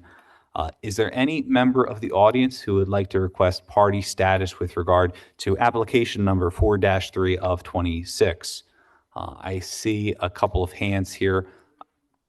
Yeah, I've seen 4 hands. Okay, folks, let's go one by one. If you can come up to the lectern. Excuse me, Mr. Nashef, you don't mind moving over a little. I'm going to need everybody to come up to the lectern, state your name for the record, and then provide a little bit of information, which I'll get from you. Hi, Chris Fabre. Spell your name for me. F as in Frank, A-B-R-E. Okay, and Mr. Fabre, could you do me a favor and just get sworn in for me with our court reporter? Do you swear or affirm the testimony that you're about to give is the truth? I swear. All right. Mr. Fabre, what's your address? 7103 Sellers Avenue. In relation to the subject property, where is that? I'm at the end of the 7100 block towards Fairfield. One house in from Fairfield, if you're familiar with the area. So roughly 2 blocks. 2 blocks. Yeah. Okay. And about how many feet do you think that would be? You could estimate. Over 500? 50, yeah, over 500, yeah. All right. And what is your specific interest in the application? My specific interest is the traffic that's going to be involved. I have questions as to what stacked parking is, what entails a dormitory. The intersection there is bad to begin with. If you add more parking spots, more people, I'm just concerned about what that entails.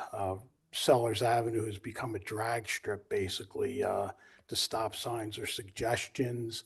Well, hang on one second. I appreciate the detail here, but right now we're just talking about party status, which is how much you have a direct interest in the application compared to other folks in the area. Right. So let's see. You said your address is 7103 Sellers? Correct. All right. Just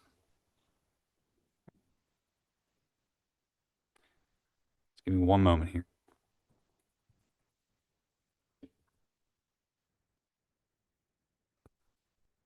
So with respect to party status, it's up to the board whether or not to grant Mr. Faber party status here.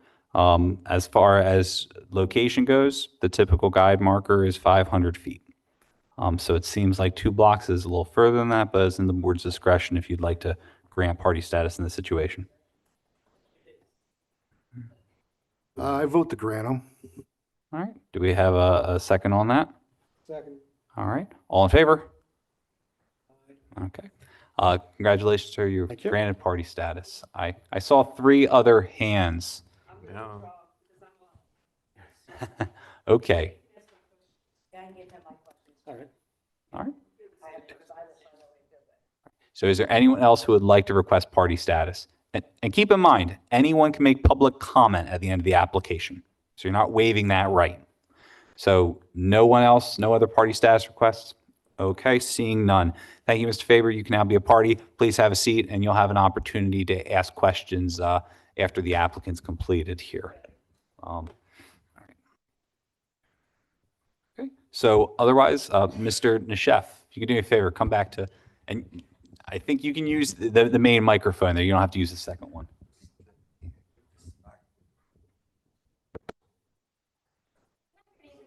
Yes, it's Riyad, R-I-A-D as in David, Nashef, N, Nancy, A-C-H-E-F as in Frank. Good evening, Mr. Nashef. Thank you very much for being here. So this is the opportunity that you have to explain to the board what you would like to do. Trust me, if there is something you forget or miss, the board is here to ask questions and they will do so. And then Mr. Faber will also have an opportunity as a party to ask questions as well. But for now, do me a favor and just explain to the board a little bit about your property and what you're seeking today. Okay, this property 7221, I purchased that a little over a year, I think, this property. With the intention to have it as a boarding dwelling for students that occasionally would come to visit with Amity, the mosque across the street over there, because we have many programs that interest many people. As an organization, we run many chapters throughout USA and Canada, and I'm speaking about 16 different chapters throughout USA and Canada. We run several schools over there. In Philadelphia, we run a school and a daycare and an online school as well. In Upper Darby over here, also we have an Aleph program, which is very renowned for its high level and its attractiveness to many people within that domain. Many people travel from our centers from the different states to come and nourish on some of the courses that are being taught and the instructions that are being given. Usually throughout the year, we have 3 peak seasons. One of them, the second half of December during the Christmas time, people have breaks and they come. Also in June, this is a time where we hold our annual camp and we hold youth programs within the center at 51 South State. And also in January and February, we have main functions in Philadelphia. These are peak times where people do come and stay with us. The rest of the year, it's, not as intensive, but we do have people who come and visit with us. Our vision, as a matter of fact, since we purchased 51 South State and we developed the operation over there, is to grant this facility to people. And we have a model already there that's working with people who attend the classes. They utilize 7221 next door, and we have many people who have purchased properties around the center, and some of them they offer, you know, guests a facility for them for the opportunity of acquiring that knowledge. So this is the purpose of me purchasing that property.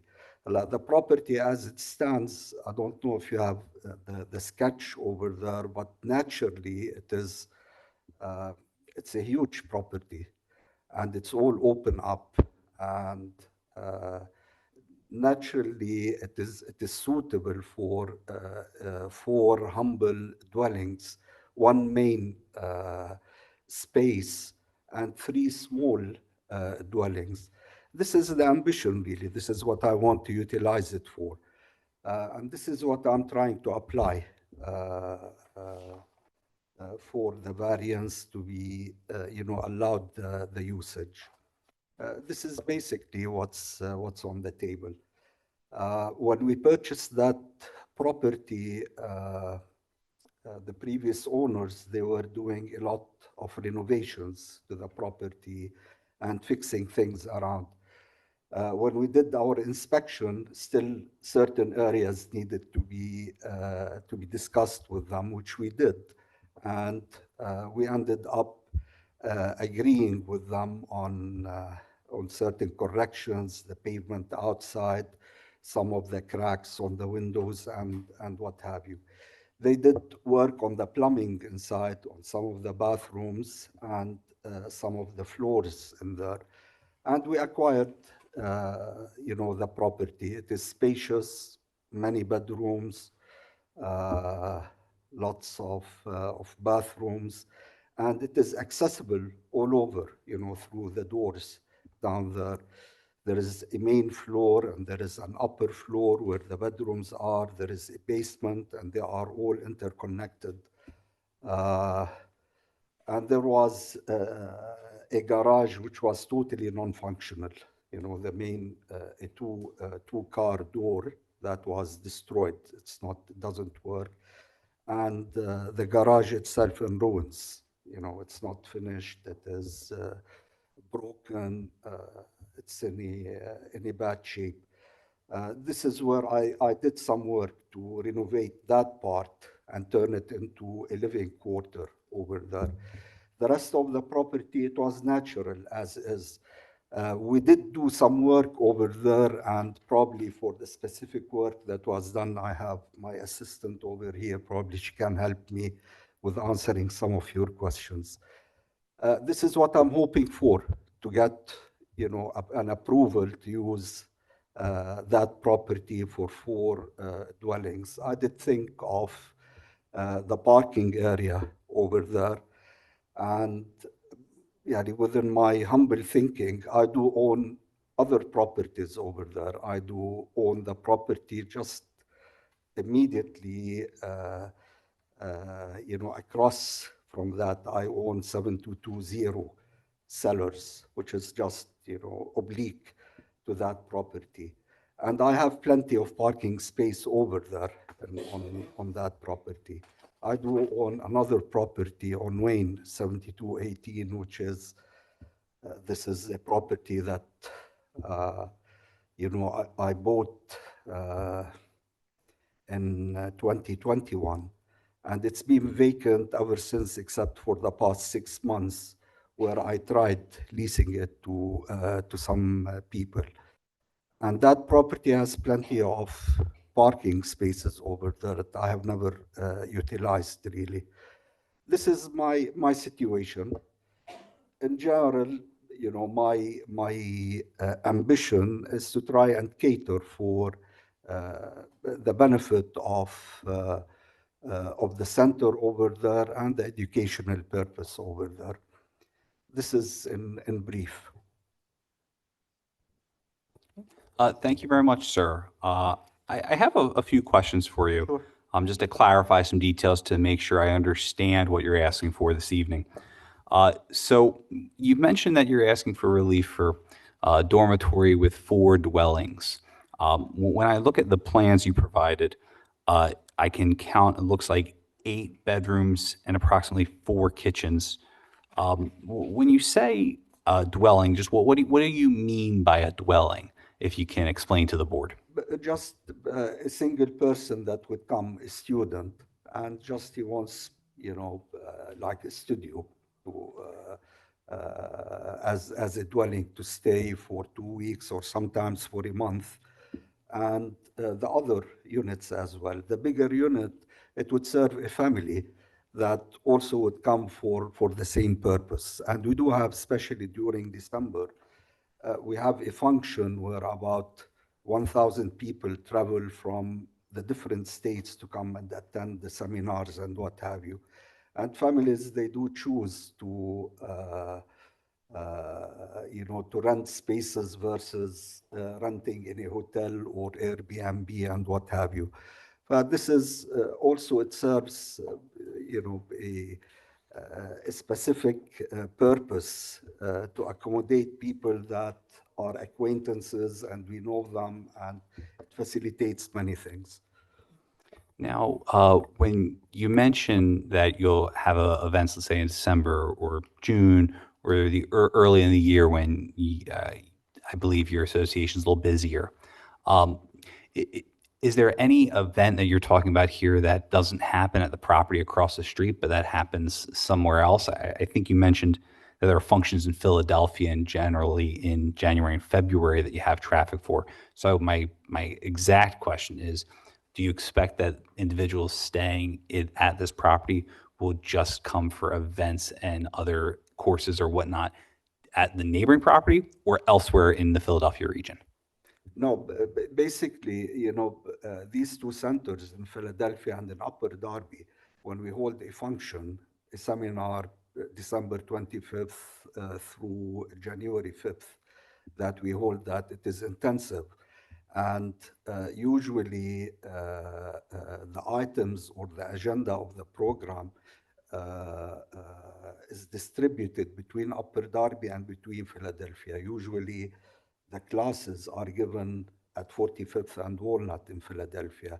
Most of the functions that we do, like fundraising, like microphone night, like certain chanting nights to be done at Upper Darby.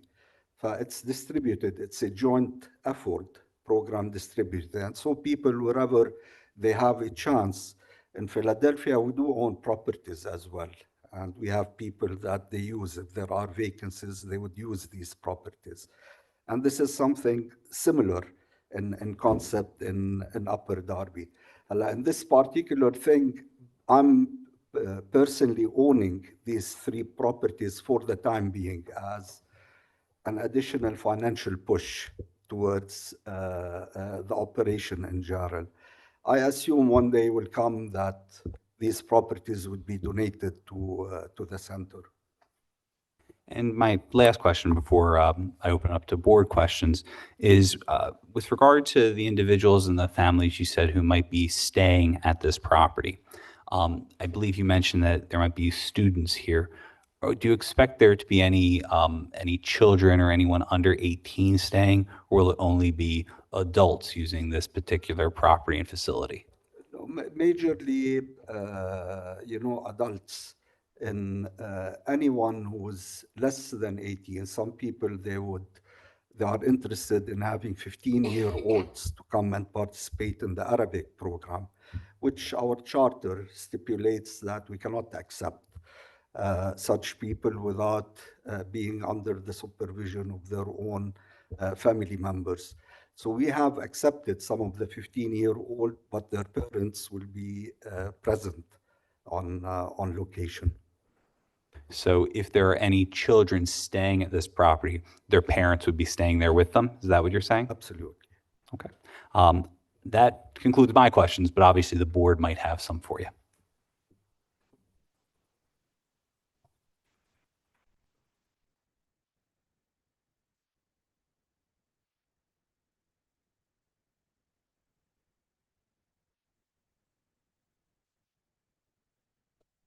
Is this event of the people staying and the children staying, is that associated with the religious meeting that you're going to Have the religious seminars, you mean? Yes. That are given?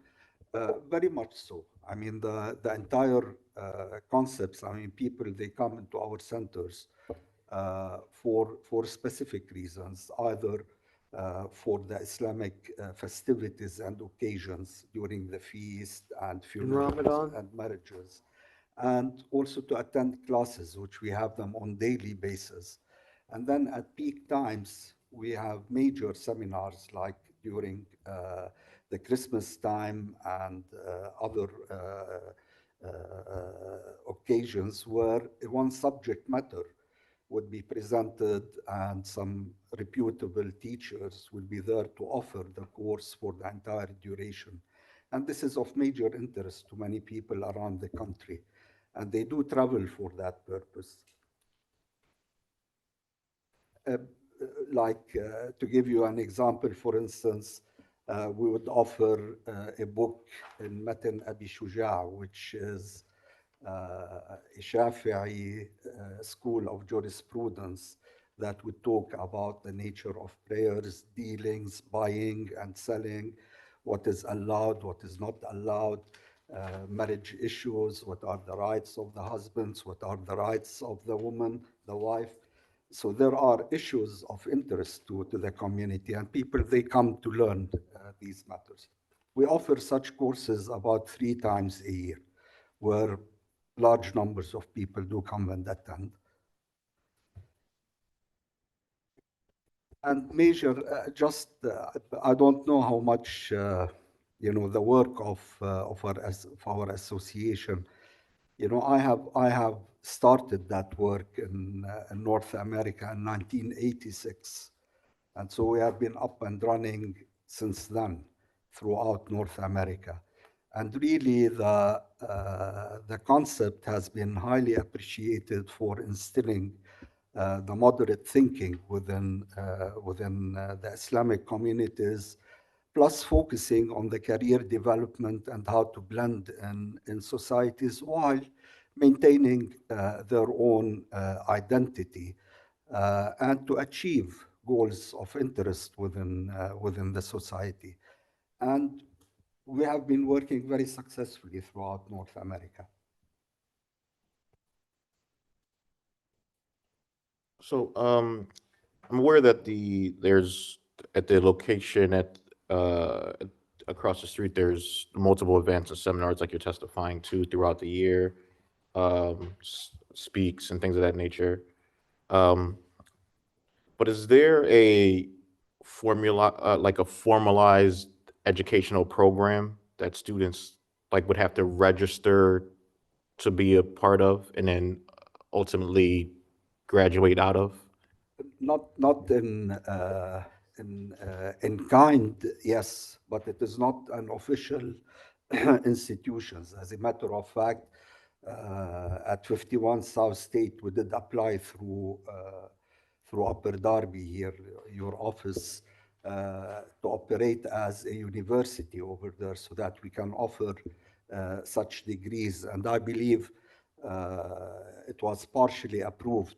And now we are discussing with the accreditation agencies that concept to bring it to a full, comprehensive package, and then to complete whatever pending issues we still have within the Upper Darby, your offices over here. But yes, as far as the program is structured, it is very well structured in terms of syllabus, in terms of topics, in terms of credits, if you will, how many times they are being given, in terms of tests, in terms of grading. So it is very well structured, and it produces major results. And this is why it gained fame and appreciation throughout. So in short, substantively, it's a well thought out, developed program is what you're saying, but it just hasn't necessarily been formalized yet through you're still working on that process to get it. Yes, we are. Okay. And even lately, we have been approved, as a matter of fact, to start to operate as a school in the facility over there, but it is still, it needs some legwork to be done. So we have, in other words, there is a lot happening within Right. that community over there. So it's not like, dormant. Okay. Let's pivot to the students for a second. So because with the understanding that I fully understand that there's like active programming going on, educational programming on legitimate programming. Yes. But so we've been designating the potential residents to a space like this as students, right? And I guess in practice, it seems like they would be. But I guess my question is, how do you determine, so presumably we're calling this a dormitory typically with a dormitory that's associated with the educational facility, sort of the threshold to be able to reside in a dorm is being an active student in whatever the associated institution is. Because you're technically not one yet, presumably, how do you decide, well, who's a student for the purposes of residing here versus not? Like, how is that determined? I mean, people would have to register into the program to be accepted. And when we say a student, it's not really limited to an age bracket, meaning this guy is a student, so he must be between 18 and 25 years old. No, you would have students who are 50 and 60 years old who are interested in the matter. And so really the notion of a student is really a member of the community who's interested in acquiring this knowledge. And so really the people, like for instance, for the Christmas, we issue a flyer and announcing the program and who are the speakers, the teachers. And for that matter, we rent an entire hotel in Florida. Last year, we rented 2 hotels. Now the people, they register in the hotels. And so we end up, through the flyer, we have a list of all the people who register to come and attend so that we can carry out the logistics and how to accommodate them and to run the classes. But that database is available for us before the function starts through these activities. Many of those people, when they come, they call us, they call the administration. They want housing, the hotel is too expensive, although we have a deal with the hotels.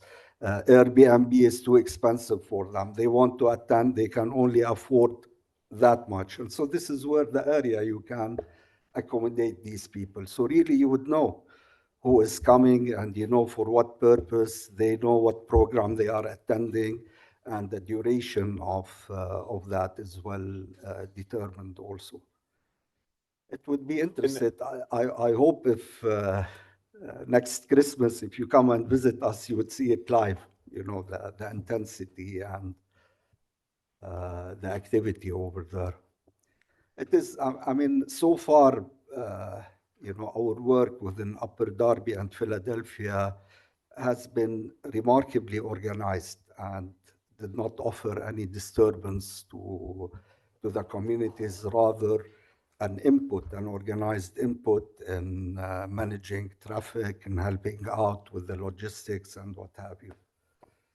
So in that scenario, a potential occupant would basically be paying in lieu of a hotel accommodations being set up for your membership, or I guess an Airbnb that you guys would rent on their behalf. I'm assuming that they would be paying directly to be able to stay there, or is that built into them being a student? No, that would be separate, as a matter of fact, but something that is affordable for them. During the year, this is something that I would raise for you. This is something that I'm learning myself. As a matter of fact, although I'm running this organization and we own many properties, but I have not gone through a hearing like that for a personal property. So this is my first encounter, and I'm learning the process and what are the boundaries and where do I stop and where I'm allowed to do things. I don't know during, under such an arrangement, during times where there are no people, would I be allowed to rent this studio for a month for someone who wants to lease it for a month? I don't know if I'm allowed to. If I'm allowed to, that would be a big help. If not, then it's not. Well, I think I'm trying to focus on sort of like what your intended use is. Like, I guess we can, if necessary, talk about like if you're not using it for what you're saying your intent is. But the intended use, as I understand it, is if you have potential events that are taking place here versus anywhere else in the country within your organization, folks that are attending that event, whether they're, I guess, members or students or families of students and members, would have possibly the opportunity to stay in that location to be able to attend whatever those events or seminars are. Yes. And then at the end of that, they would leave. Yes. So I guess I'm trying to understand, like, how is that different than just short-term rental? Like, what makes that a dorm versus just a short-term rental? I mean, this is precisely my question also. It's a short-term rental, but my primary goal and target is to cater for this purpose throughout. I'm not interested in long-term rental in these. I'm not looking at having 4 dwellings leased on annual contracts for tenants over there. I don't favor that. I don't want to deal with the headaches of that to start with. Who would manage the rental arrangement? I have a lady over here, Marshall. She's trying to help me in that area. She is very tasteful in interior design, and she is helping me in that aspect. She is more versed on the particulars of that 7221 in particular, as far as the bathrooms and the kitchens and what has been done over there. And she is very, she tolerates people, and she works well with people, which is a big plus. And plus, but to be honest with me, with the load on my shoulders, I travel a lot to take care of businesses. And most of the time, I'm traveling within the USA and Canada and sometimes overseas. So I need some help in that area. But operationally, right? If I want to come and because you own the property personally, correct? Yes, so operationally, like when I say manage, I don't necessarily mean like property manage, like facilities and that kind of stuff, or the design of the space. I mean, like literally, if I want to come and stay there, hypothetically, and who am I talking to? You? Who am I paying? It will end up to Miss Marshall over here with us, and this is through, as I described, we'll put out a flyer, and people, they register, they want to come, and they start asking. Like, there is a whole team organizing the seminar over there, and they know that some people, they are interested in leasing other than hotels and other than Airbnb and so on. So they get in touch with Miss Marshall over there. Do you have anything available? And she would take over from there. Okay. And if there's an issue, because when you rent property, there can be issues with like a neighbor or another occupant, or if there's an accident, like who's responsible, right? Because from what I can tell right now, the answer is you, unless you tell me differently. But no, she deals with it at the beginning, but I end up being the decision maker and the one resolving the problems if they occur. somebody, I always get that. Somebody, they don't have the money to pay. And so what do I do with that? It's my goal. I would say, that's okay, let it go. Or he wanted a discount. We are asking that much. Do you want to give him 25% discount, 50% discount? Most of the time, I would say yes, because really I want people to attend. Issues that pertain to maintenance and the plumbing and what have you, I always call for immediate repairs. I don't like things to get postponed, and I don't really stop at costs per se. I belong to the old school. If you want to do something, do it right and do it properly, and this is what she helps me with. Could we talk about the house itself or the building itself? What's the, so I think we're talking, before we were saying there were maybe four bathrooms, 8 bedrooms. Is this currently are there multiple units in it currently, like separated out units, or is it all just one single family house? Like somebody was here describing their case, there are doors. I mean, they are all accessible, but if you close the door, they are separate units. You can shut the door, then you have units with a bathroom and the kitchen and the bedroom and what have, fully separate. But you can open the doors and see one, huge living space. Do you know what the approved use is? Like how many units are approved to be in that building today? How many units that are approved, you said? Right, allowable today. I know we have a permit to lease. I mean, we applied for a permit over there, but I think within the existing classification, not as for dwellings per se. But still, I mean, this is a phase that it escaped our thinking in the process. But this is something I think a gentleman over here called me, Mr. Jim, I believe, or something, that I believe once the zoning is over, is going to come and visit us for further, inspections or issues or something.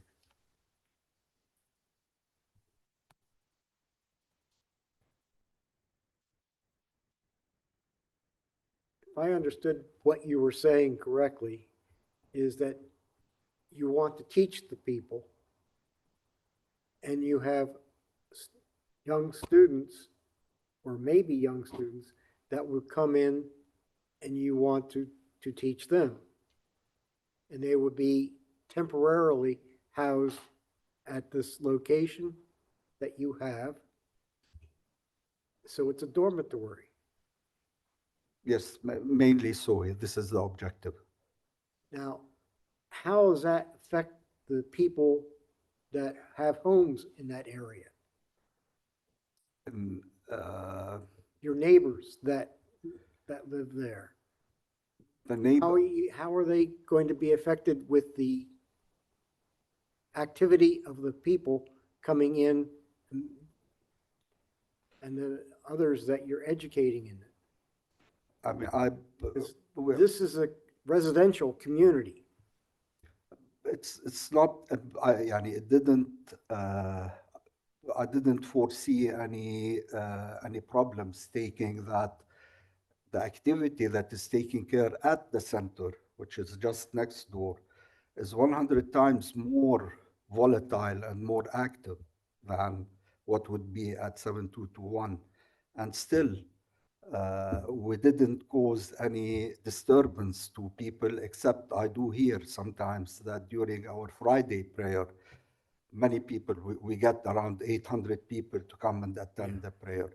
And this would cause some problems with the traffic over there. It has. And this is why we leased, the parking lot of the funeral house across the street. Yeah. And we use the parking spaces of adjacent properties that we own over there. But again, this is for the duration of 45 minutes or 1 hour during that once a week on a Friday, or during that Eid festival, which is once a year or twice a year. So there isn't much disturbance on the day-to-day basis in the community. Rather, we've had many appreciation, as a matter of fact. Plus, within the ethics of our community, disturbing a neighbor is a big thing. And it is something within our teachings that this is prohibited. This is sinful in our teachings. So people are expected to behave within a certain norm over there.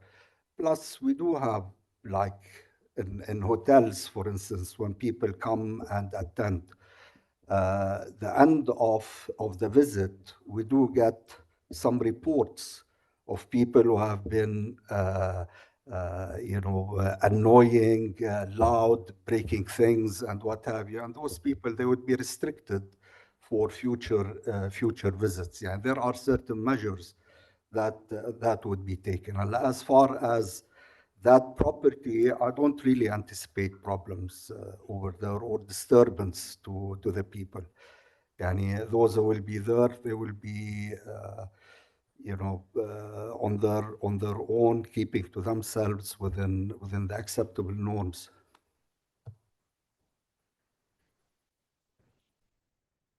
Are you like what kind of food service are you providing to the, I guess, resident or during these resident activities? visitors while they're staying there? During these activities, as a matter of fact, we have 2 restaurants in Philadelphia, Saad Halal Market, which caters for those people, and we have Manaish across the street, and we do have a couple of food trucks also that are owned by us that would provide.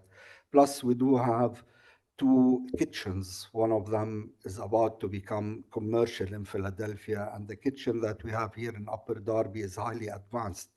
During the month of Ramadan, both kitchens, they cook on daily basis and they offer food for 200, 300 people at each location. We have the capability of offering, food to people. What about in the building, in this building itself, or will you be offering food service to the residents in this? In the 7221? Right. No, absolutely. What about like what do you call it? Like turned or like room service, like cleaning services or anything like that? No, probably. Those people who attend these places, probably they would go to one of our restaurants because also they have specific, food restrictions. And so they go to specific areas to eat.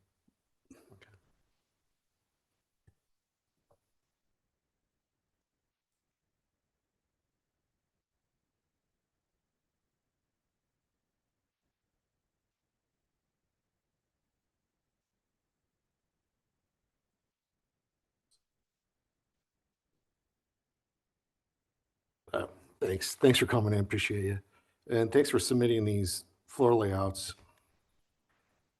I just have one question. So are you, Hang on. So hang on one second here. So if the applicant has additional witnesses that he would like to present, he can do that when the time is right. But for now, the board's still asking their questions of the applicant. all right, so who made these for you? Who? Yeah. Was it an architect? Who makes... Who made these drawings for you? Was it an architect? That's actually a rough schematic by an architect. Upon when I received the application, I have no idea about the application, what have you. So under one item it says provide a drawing of the facility and what have you. So I asked, this is my daughter. She is the one who lives in 7220. She is an interior designer and she's an architect. So I she's asked her registered architect? Yes. All right. And I asked her to go in there and actually to put a sketch up to scale so that it can be presented to So your you, committee. and earlier, you're self-performing the work. You're self-performing the work? Self-performing Like the work. You mentioned you're fixing up your garage, you know, plumbing. It seems like you said you're doing everything yourself. Is that correct? But it's not, no, I get a contractor that would do it. But yes, yeah, I initiated that. So how much of this have you completed already? How much? Yeah. It cost me? Like, have you started this or this complete renovation, or, because this is a lot of work? This is not really. Actually, the only work that you would see over there is the garage area. The rest have been all in place with the exception of the kitchens, I believe, in the basement and in one upper unit. So everything is except the kitchens and the basement, basically, the main level is pretty much getting redone. The main level is, you know, intact as it was purchased. The main level and the upper level. So with it has a bedrooms. sunroom. The main level has a sunroom. Yeah, the whole thing. So basically this is the existing condition or Yes, existing yes, dimensions that yes, you were there. Okay. I just want to understand how much work you completed or plan on completing for Actually, this.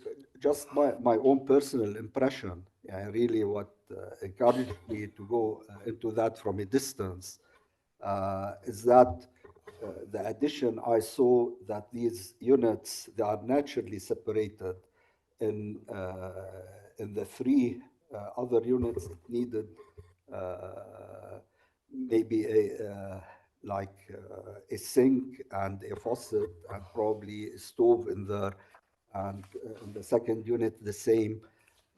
And these were added, yani these areas, but the facility itself, it was yani very, very livable as such. So you're going to have contractors come and going. You're hiring a general contractor, right, to do this? Yes, so to speak. Yeah, I have people who do a lot of work for us on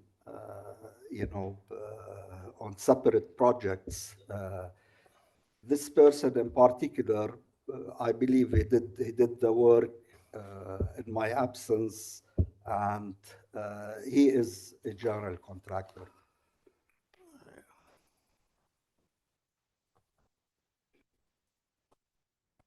What do you plan to do to the outside? Like the outside, the exterior of the building?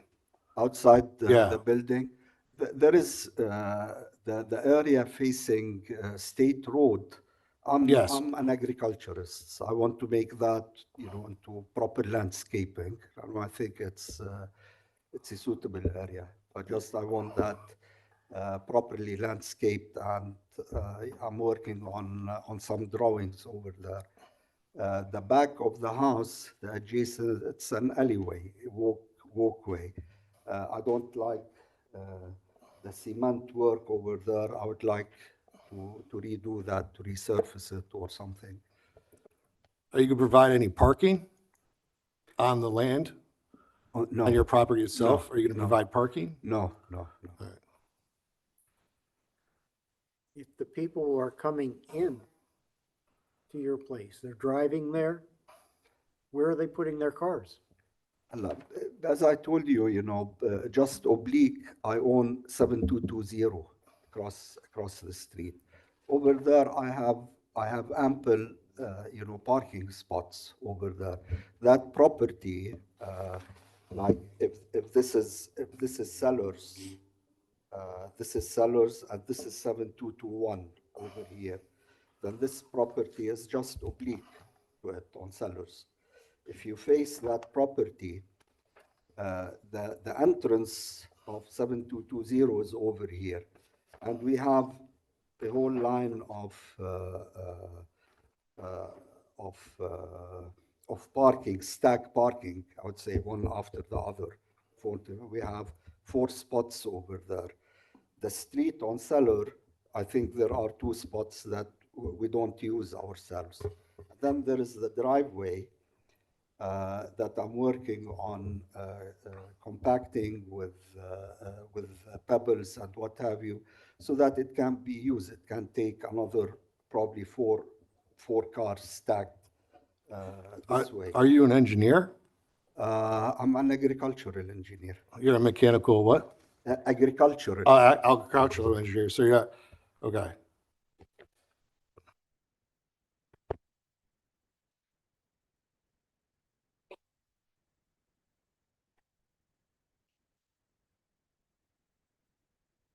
So then you're going to be doing the fill, basically, when you... On that driveway? Yes. Yeah, So you're I going to be... think so.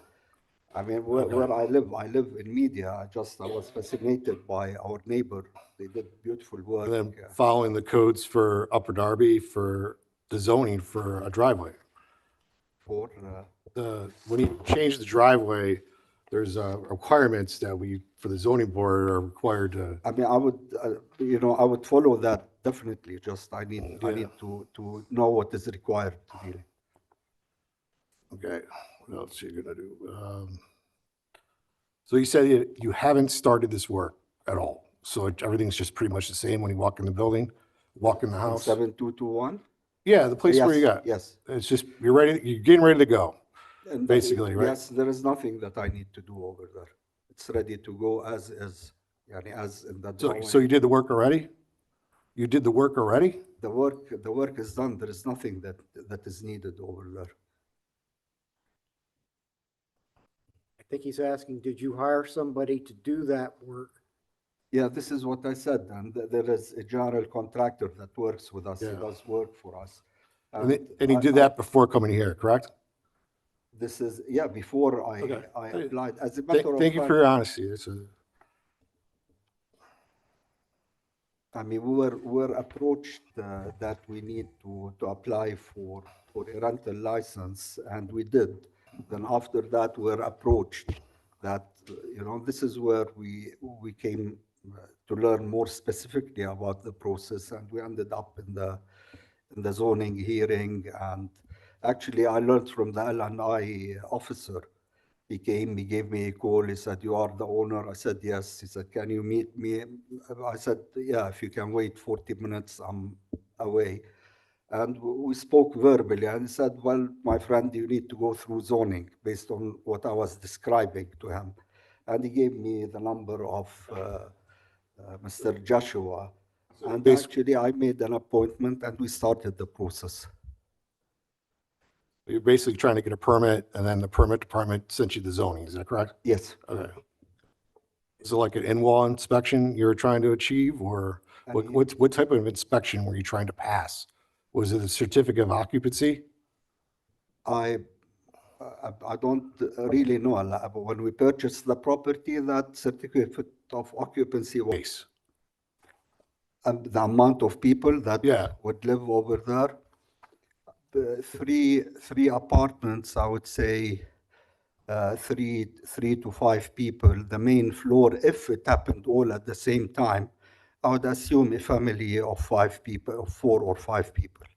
So you are talking about a total of 9 people. That's if they're families, or regardless if they're families or not? Like With the smaller units, it's probably an individual, or maybe a man with his wife. But the main floor, yes, it can probably, a family would rent that, probably 5 or 6 people as a family. So if you did all the renovations already, did you install a sprinkler system? Did you follow all the codes? The work itself? Yeah. I trust that has been done according to the codes. So then you have paperwork from the contractor giving you warranting his work for about a year? that so anytime you get in a relationship with a contractor, after they complete the work, they give you a warranty for a year, giving you a warranty or services and materials. I have to check into that. Okay. I believe yeah, it should be there.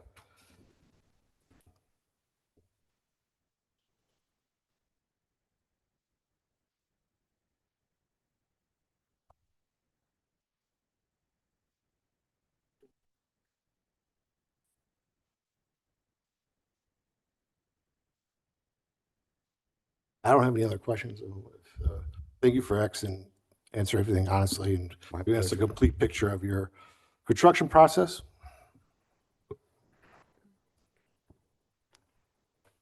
Is there any other questions from the board?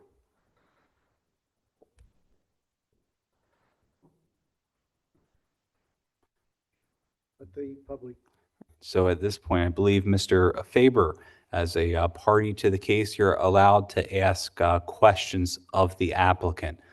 Do you have any questions that you would like to ask, or would you simply like to make a statement when it's time for your own case in chief? All right, well, hang on one second because we got to get you a microphone. If you want to come over here and take a seat there, that way we'll get the vote from behind.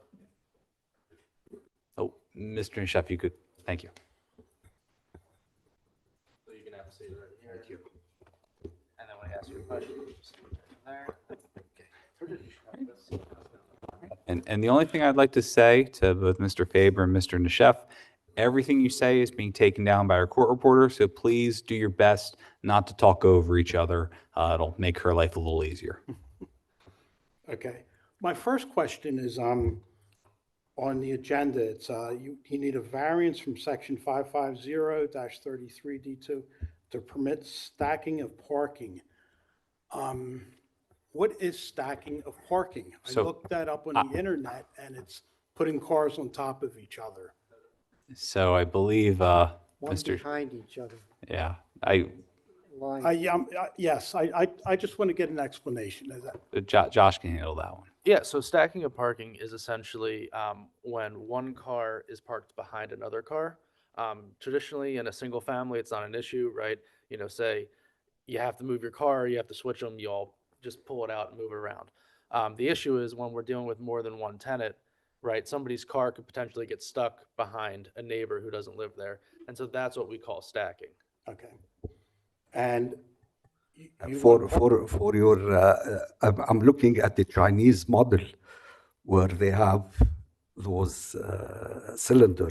You can park it vertically up and go. And I'm going to try not to be too long, but I'm familiar with that house, and there's parking in the driveway, and then there's grass next to the house. Mm-hmm. Do you plan on using that for parking? No, this is what I tried to answer. I want to do that, to make it a nice garden. Right, over there. okay. So I don't understand where, there's not even a spot for 4 cars. How are you going to have 8 cars there? This is do you know 7220, just across from 7221? There is 7221 is here. Right, I'm at the familiar edge, with that, right? yeah. And there is a big center over here. Right. And then there is 7220 over here. This property, I own it. So you're not gonna park 8 cars at 722? One. I don't, maybe 1 car or 2 cars on the street that would Okay. happen. All right. But the rest of them, I have the facility at 7220 that has ample really parking spots. Okay. And there, my daughter lives there, and they only own 1 car. This is what they use, only 1 car. And I'm just curious, okay, you're gonna have you, will this be ADA compliant? Will be Like, will you have handicap ramps for your guests, for the people that are staying there? And is that required? So that's a potential code issue. We're only here today with respect to dimensional and use related zoning relief. So it's not necessarily before this board. Gotcha. unfortunately. Wish I could help you there. Okay, just being a layman with this, and that also goes along with fire escapes. Same That is answer. correct. Okay. Let's see. And I don't know, this is sort of a rhetorical question. If this passes, would every house in Upper Darby then be eligible for this kind of status? As far as, you know, I live 2 blocks down. Can I rent out to 5 families if I do the same thing? So now we're, And I know that's probably not, yeah, like I said, it's a rhetorical question, but maybe I should bring that up if I ask let me put it this way. public comment. You're going to have a moment, once the applicant's done presenting his case, you're Right. going to have a moment to present whatever you would like to the board. So right now is only for questions, but if you have any statements or rhetorical questions you'd like to ask the board, don't worry, sir, you will have your opportunity. Okay. Let's see. I tried to purchase in the past 7201 down, and I believe this is a multi-family housing, but I declined back then.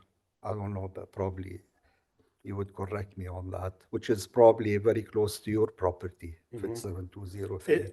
Is there a family that lives there full-time now? Or will it all just be a dormitory? No, it will be a dormitory. As a matter of fact, some people now we have 2 individuals, and your niece is down there, which are all temporary. But they'll be moving in and out, people will be moving basically. in and out. And So some- nobody's there permanently? No. As in a community? No, Okay. no. I'm waiting Okay. for this to clear up so that I can set my operation properly. Okay. And everybody who's staying there will be charged a fee to stay there? Basically, yes. Okay.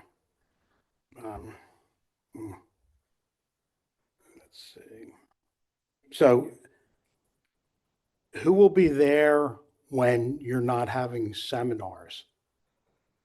And most likely it will be vacant unless I understand from the committee that I can lease it for 1 month if somebody comes in a short-term, non-permanent accommodation. Okay.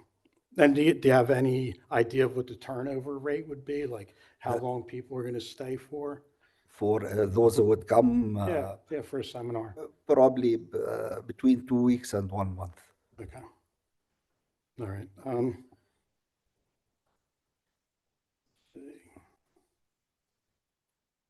right.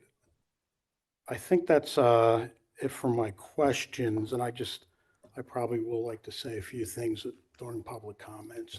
I appreciate the opportunity. Not a Thank you, problem at gentlemen. all. Thank you very much. All right.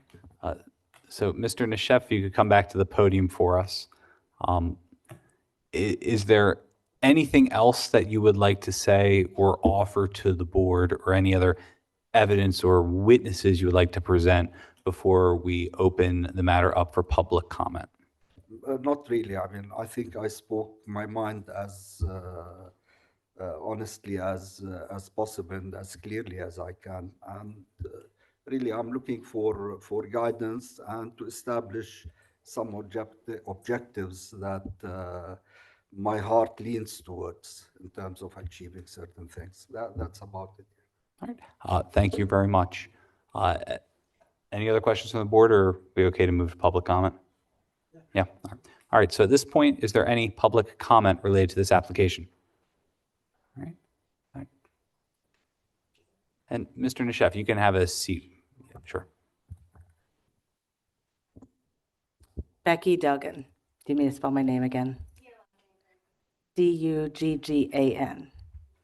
I'd like to urge the board to not grant this. Parking, he owns those 2 properties now, but that's a separate property. If he decides to sell this, you grant this variance, and he decides to sell that property, will that be grandfathered in then? And then the new owner can just be able to allow to park 8 cars there when there's not spots? The parking in Upper Darby, as we all know, is atrocious as it is. And we cannot afford to lose those spots. I'm also curious if the people who are coming there for these seminars, if they are minors, will they be attending the schools? Because if they're minors, Upper Darby School District. Asking for a 50% reduction in parking is a big ask, in my opinion. And I really urge the board to not pass this because it's right across the street from practically right across the street from the playground. Will the people that come there then be required to have their child abuse clearances if they're bringing adults? Being so close to a playground? I think it's a very serious issue that we need to consider. And I mean, I heard him say, I don't know, he said something about 1,000 people they have events for. Are they, I mean, are a lot of them going to come here then? And how can he be guaranteed if he says families? Is he going to limit? Is there going to be an actual limit to the number? He says 5, 4. What will it be? If you have 4 units and there's a family comes, husband, a wife, and 5 kids in each of those units, that's more than 9 people total. How will we guarantee that there's not more people in there? What will the township's responsibility be as far as inspecting it? I think it's a very serious issue, and I think it'll really change the fabric of the neighborhood that we all need to consider. Because if you allow a dormitory or a rooming house, anybody can have an Airbnb here. I know for a fact, Kyle, if you're still here, do we really want people coming in, staying for a month and have no vested interest in this community? They come and stay for a little bit and then they leave. And they have no vested interest at all. So I would sincerely urge the board to not approve this variance, not approve any of these variances that they're asking for.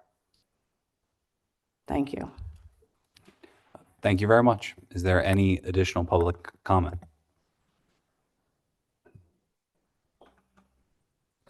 Joanne Namavong, Nammavong. Just my same concerns are, when we're relying on parking at other properties that are owned by the same owner now, in the future, that might not be the case. So I think we have to be really careful about depending upon, relying on other properties to fulfill the parking requirements. And I'm just also concerned about the nature of the, turnover of different people coming in and out of the community. And I'm not saying anything about the character of anybody. I'm just, a little bit worried about, it just, like Chris said earlier, it doesn't help, it doesn't add to the community nature, when people are going to be in and out and nobody's going to even know who they are. And I'm also concerned about if there's issues, and I know that was addressed a little bit, but the neighbors wouldn't even know who anybody is. So I'm concerned about this application. Thank you. Thank you very much, ma'am. Mr. Faber. I'll be brief. I also object to this. I mean, as I said earlier, Sellers Avenue is basically a drag strip at this point. I mean, it sounds like I-95 in the morning and in the afternoon. And I know this may not be a big impact, but I don't know. You're going to have more cars, you're going to have more people, so it will impact the quality of life on Sellers Avenue. That intersection is a mess trying to get in or out of it off of State Road. And then apparently we're also proposing putting up a 4-story building at Rogers and Westchester Pike. So you're going to have all that traffic that comes down, and it's going to be a nightmare. So, okay, you're going to put a few more people into that house.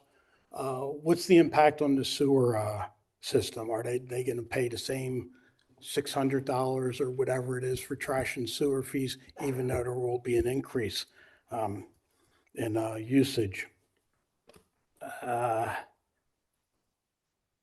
And I think that's about it, but I object to this. I hope you guys don't pass this. I do appreciate your time and listening. Thank you. Thank you very much, sir. Is there any additional public comment? Yes, sir.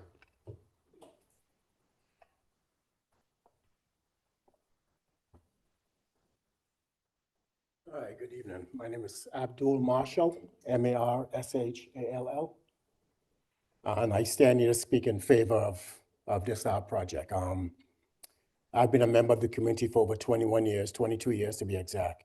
And I attend the same mosque in question across from the property. I know we talk about parking. As a matter of fact, there's a parking lot right in the rear of the masjid that's accessible to anybody that visits across the street on Sellers or Waynes or where have you. You know, so they can park in the back of the masjid as well. So I don't see the parking being a problem. I mean, the gentleman talk about Sellers Avenue being like a racetrack. Yeah, that has nothing to do with the mosque. I mean, that's people coming off of Garrett Road and coming up Wayne or Sellers and trying to get to State Road. That's where all that traffic is coming from. And they also mentioned that they're planning to build another apartment building or something like that. That has nothing to do with there, you know. If people are coming to the masjid, or, you know, for different programs and they have to stay somewhere, you know, it's all temporary.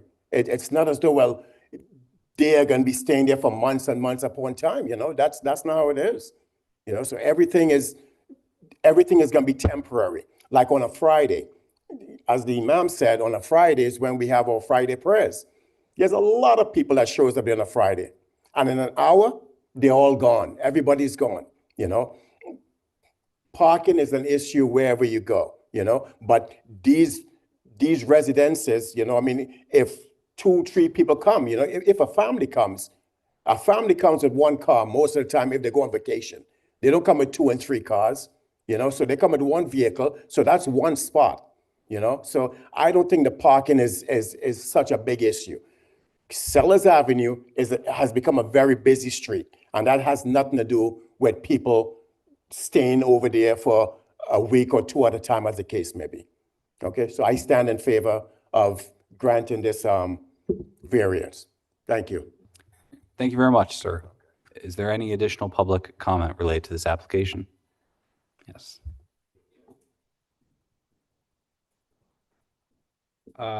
Good evening, Kyle again. So I have to do my due diligence and say that, like, I have gotten a couple of public comments specifically submitted to me as a council person in regards to parking. Generally, that there are a lot of concerns with the parking.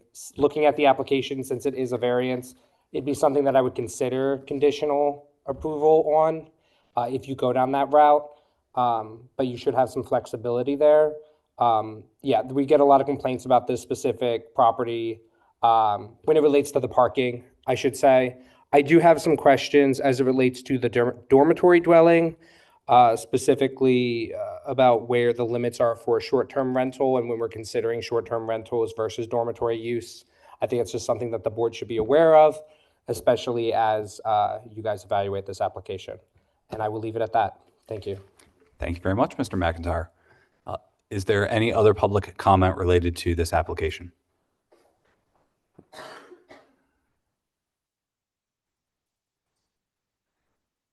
So the people, Judy Duggan, I'm sorry, Duggan. So, you know, the people coming might only stay for 2 weeks or a month, but that's not it. Then next week, there'll be 2 more people coming. And next month, there'll be more people coming. And they'll keep coming in and out and in and out. And the whole neighborhood will change drastically. And I don't know, it seems like then we're going to be opening up. How then are you going to keep anybody else from opening up places for people to come live for short terms, for long terms? You know, my neighbors have somebody living in their basement. We We don't have room for them. That's just one family. They come and go. It's just not good. I don't think it's a good idea. Thank you very much. Do I see any other public comment? Yes, come on up, ma'am. Hi to everyone. My name is Joanne Bango, Bango. I'm here. Joanne. Mm-hmm. Bango. Thank you. You're welcome. I'm here to speak on behalf of the community and the Islamic community and the community of Upper Darby in general. I am a mother of 7. My children lies between the age of 27 and 43. Half of them went to the Islamic community, started from Philadelphia. The reason why I'm so passionate about this, when I came to this country in 1990, this imam, his family, they helped me, it helped my children. They went to school from Ties. After Ties, they went to Beverly Hill Middle School, Highland Park, Drexel Hill, Beverly Hill Middle School. I think I said that already. I hear a lot of biasness when coming to the dwelling. Common sense. How many people come to town, as Abdul say, and come with 4 cars? It's ridiculous. I go to the masjid almost every day and I cook. I cook for the masjid in December. I mean, whenever it's Ramadan. I cook for 300-400 people. After that, we take food to the shelter. That's why I get the lady out there number so I could also contribute to her success as well. However, I'm always in Ross Marshall, TJ Maxx. I clean the building. I clean the masjid. I see the traffic. The traffic in the morning, yes, it's hot. Juma time is 1 hour or 45 minutes. Big rush. We use the cemetery, the funeral home parking lot, they give us that. People walk, you see these people walking miles away to come to the masjid. Never a parking issue, but only on Friday. If I used to drive up the road now to go to pizza, to get anything, that place is empty, it's quiet, people mind the business, people stay in the lane. We as an Islamic community, when somebody come, like for instance, my house always full. I have a 5-bedroom house, always full. Somebody called from Florida, hey, you have space for me and my kids? Come in. Sometimes my husband be annoyed. He like, babe, they could stay in a hotel this time. They don't have the extra money. So I heard you ask the imam a lot of questions that he may not have known because I know the place more than him. Because I go in there and I do the cleaning, I go in there, take the trash out if somebody come for a night, a day, whatever. I don't think it's a big, I'm all over the place because I'm passionate about this. It's not a big deal. And I am feeling the biasness with certain things that are being said. Some folks have 1 child, or some folks maybe have a great uncle and don't have children. I have 7 children. I have about 12 grandchildren. I live at 7010 Pennant Avenue for 21 years and counting. Many people come in and out. Do my neighbors complain? No. Bunch of Indians and Asian and different things. Hi, hello, you go, you mind your business. I don't see the bias. I don't see why we shouldn't have a place to call us on that. If my imam if he's in Lebanon and he say, someone want to come for 2 days or 2 weeks, I should say, oh no, go find a hotel. I find that's very, every community and every religion has their own home and their own place that they can call and invite a friend over. And I feel that that's our safe space and we should be able to have that. Thank you, thank you. Thank you very much, ma'am. You're welcome. Is there any further public comment with respect to this application? Seeing none. So at this point, I believe it's appropriate that we close the record and the board's going to take a moment to discuss the application in executive session. Thank you.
All right, thank you, everyone, for your patience. Please let the record reflect that the board has returned from a brief executive session to discuss the application. And at this point, I believe a motion is appropriate. Motion to deny, unfortunately. Do we have a second? Second. All in favor of the motion? Aye. You gonna vote? Aye. All right, so unfortunately, sir, that means your application has been denied. You'll get a written decision from my office within the next 45 days. In the meantime, if you have any questions, you can reach out to Mr. Chast. Thank you very much. Well, thank you for your time and for your effort. Thank you. Hope you have a good night. Take care.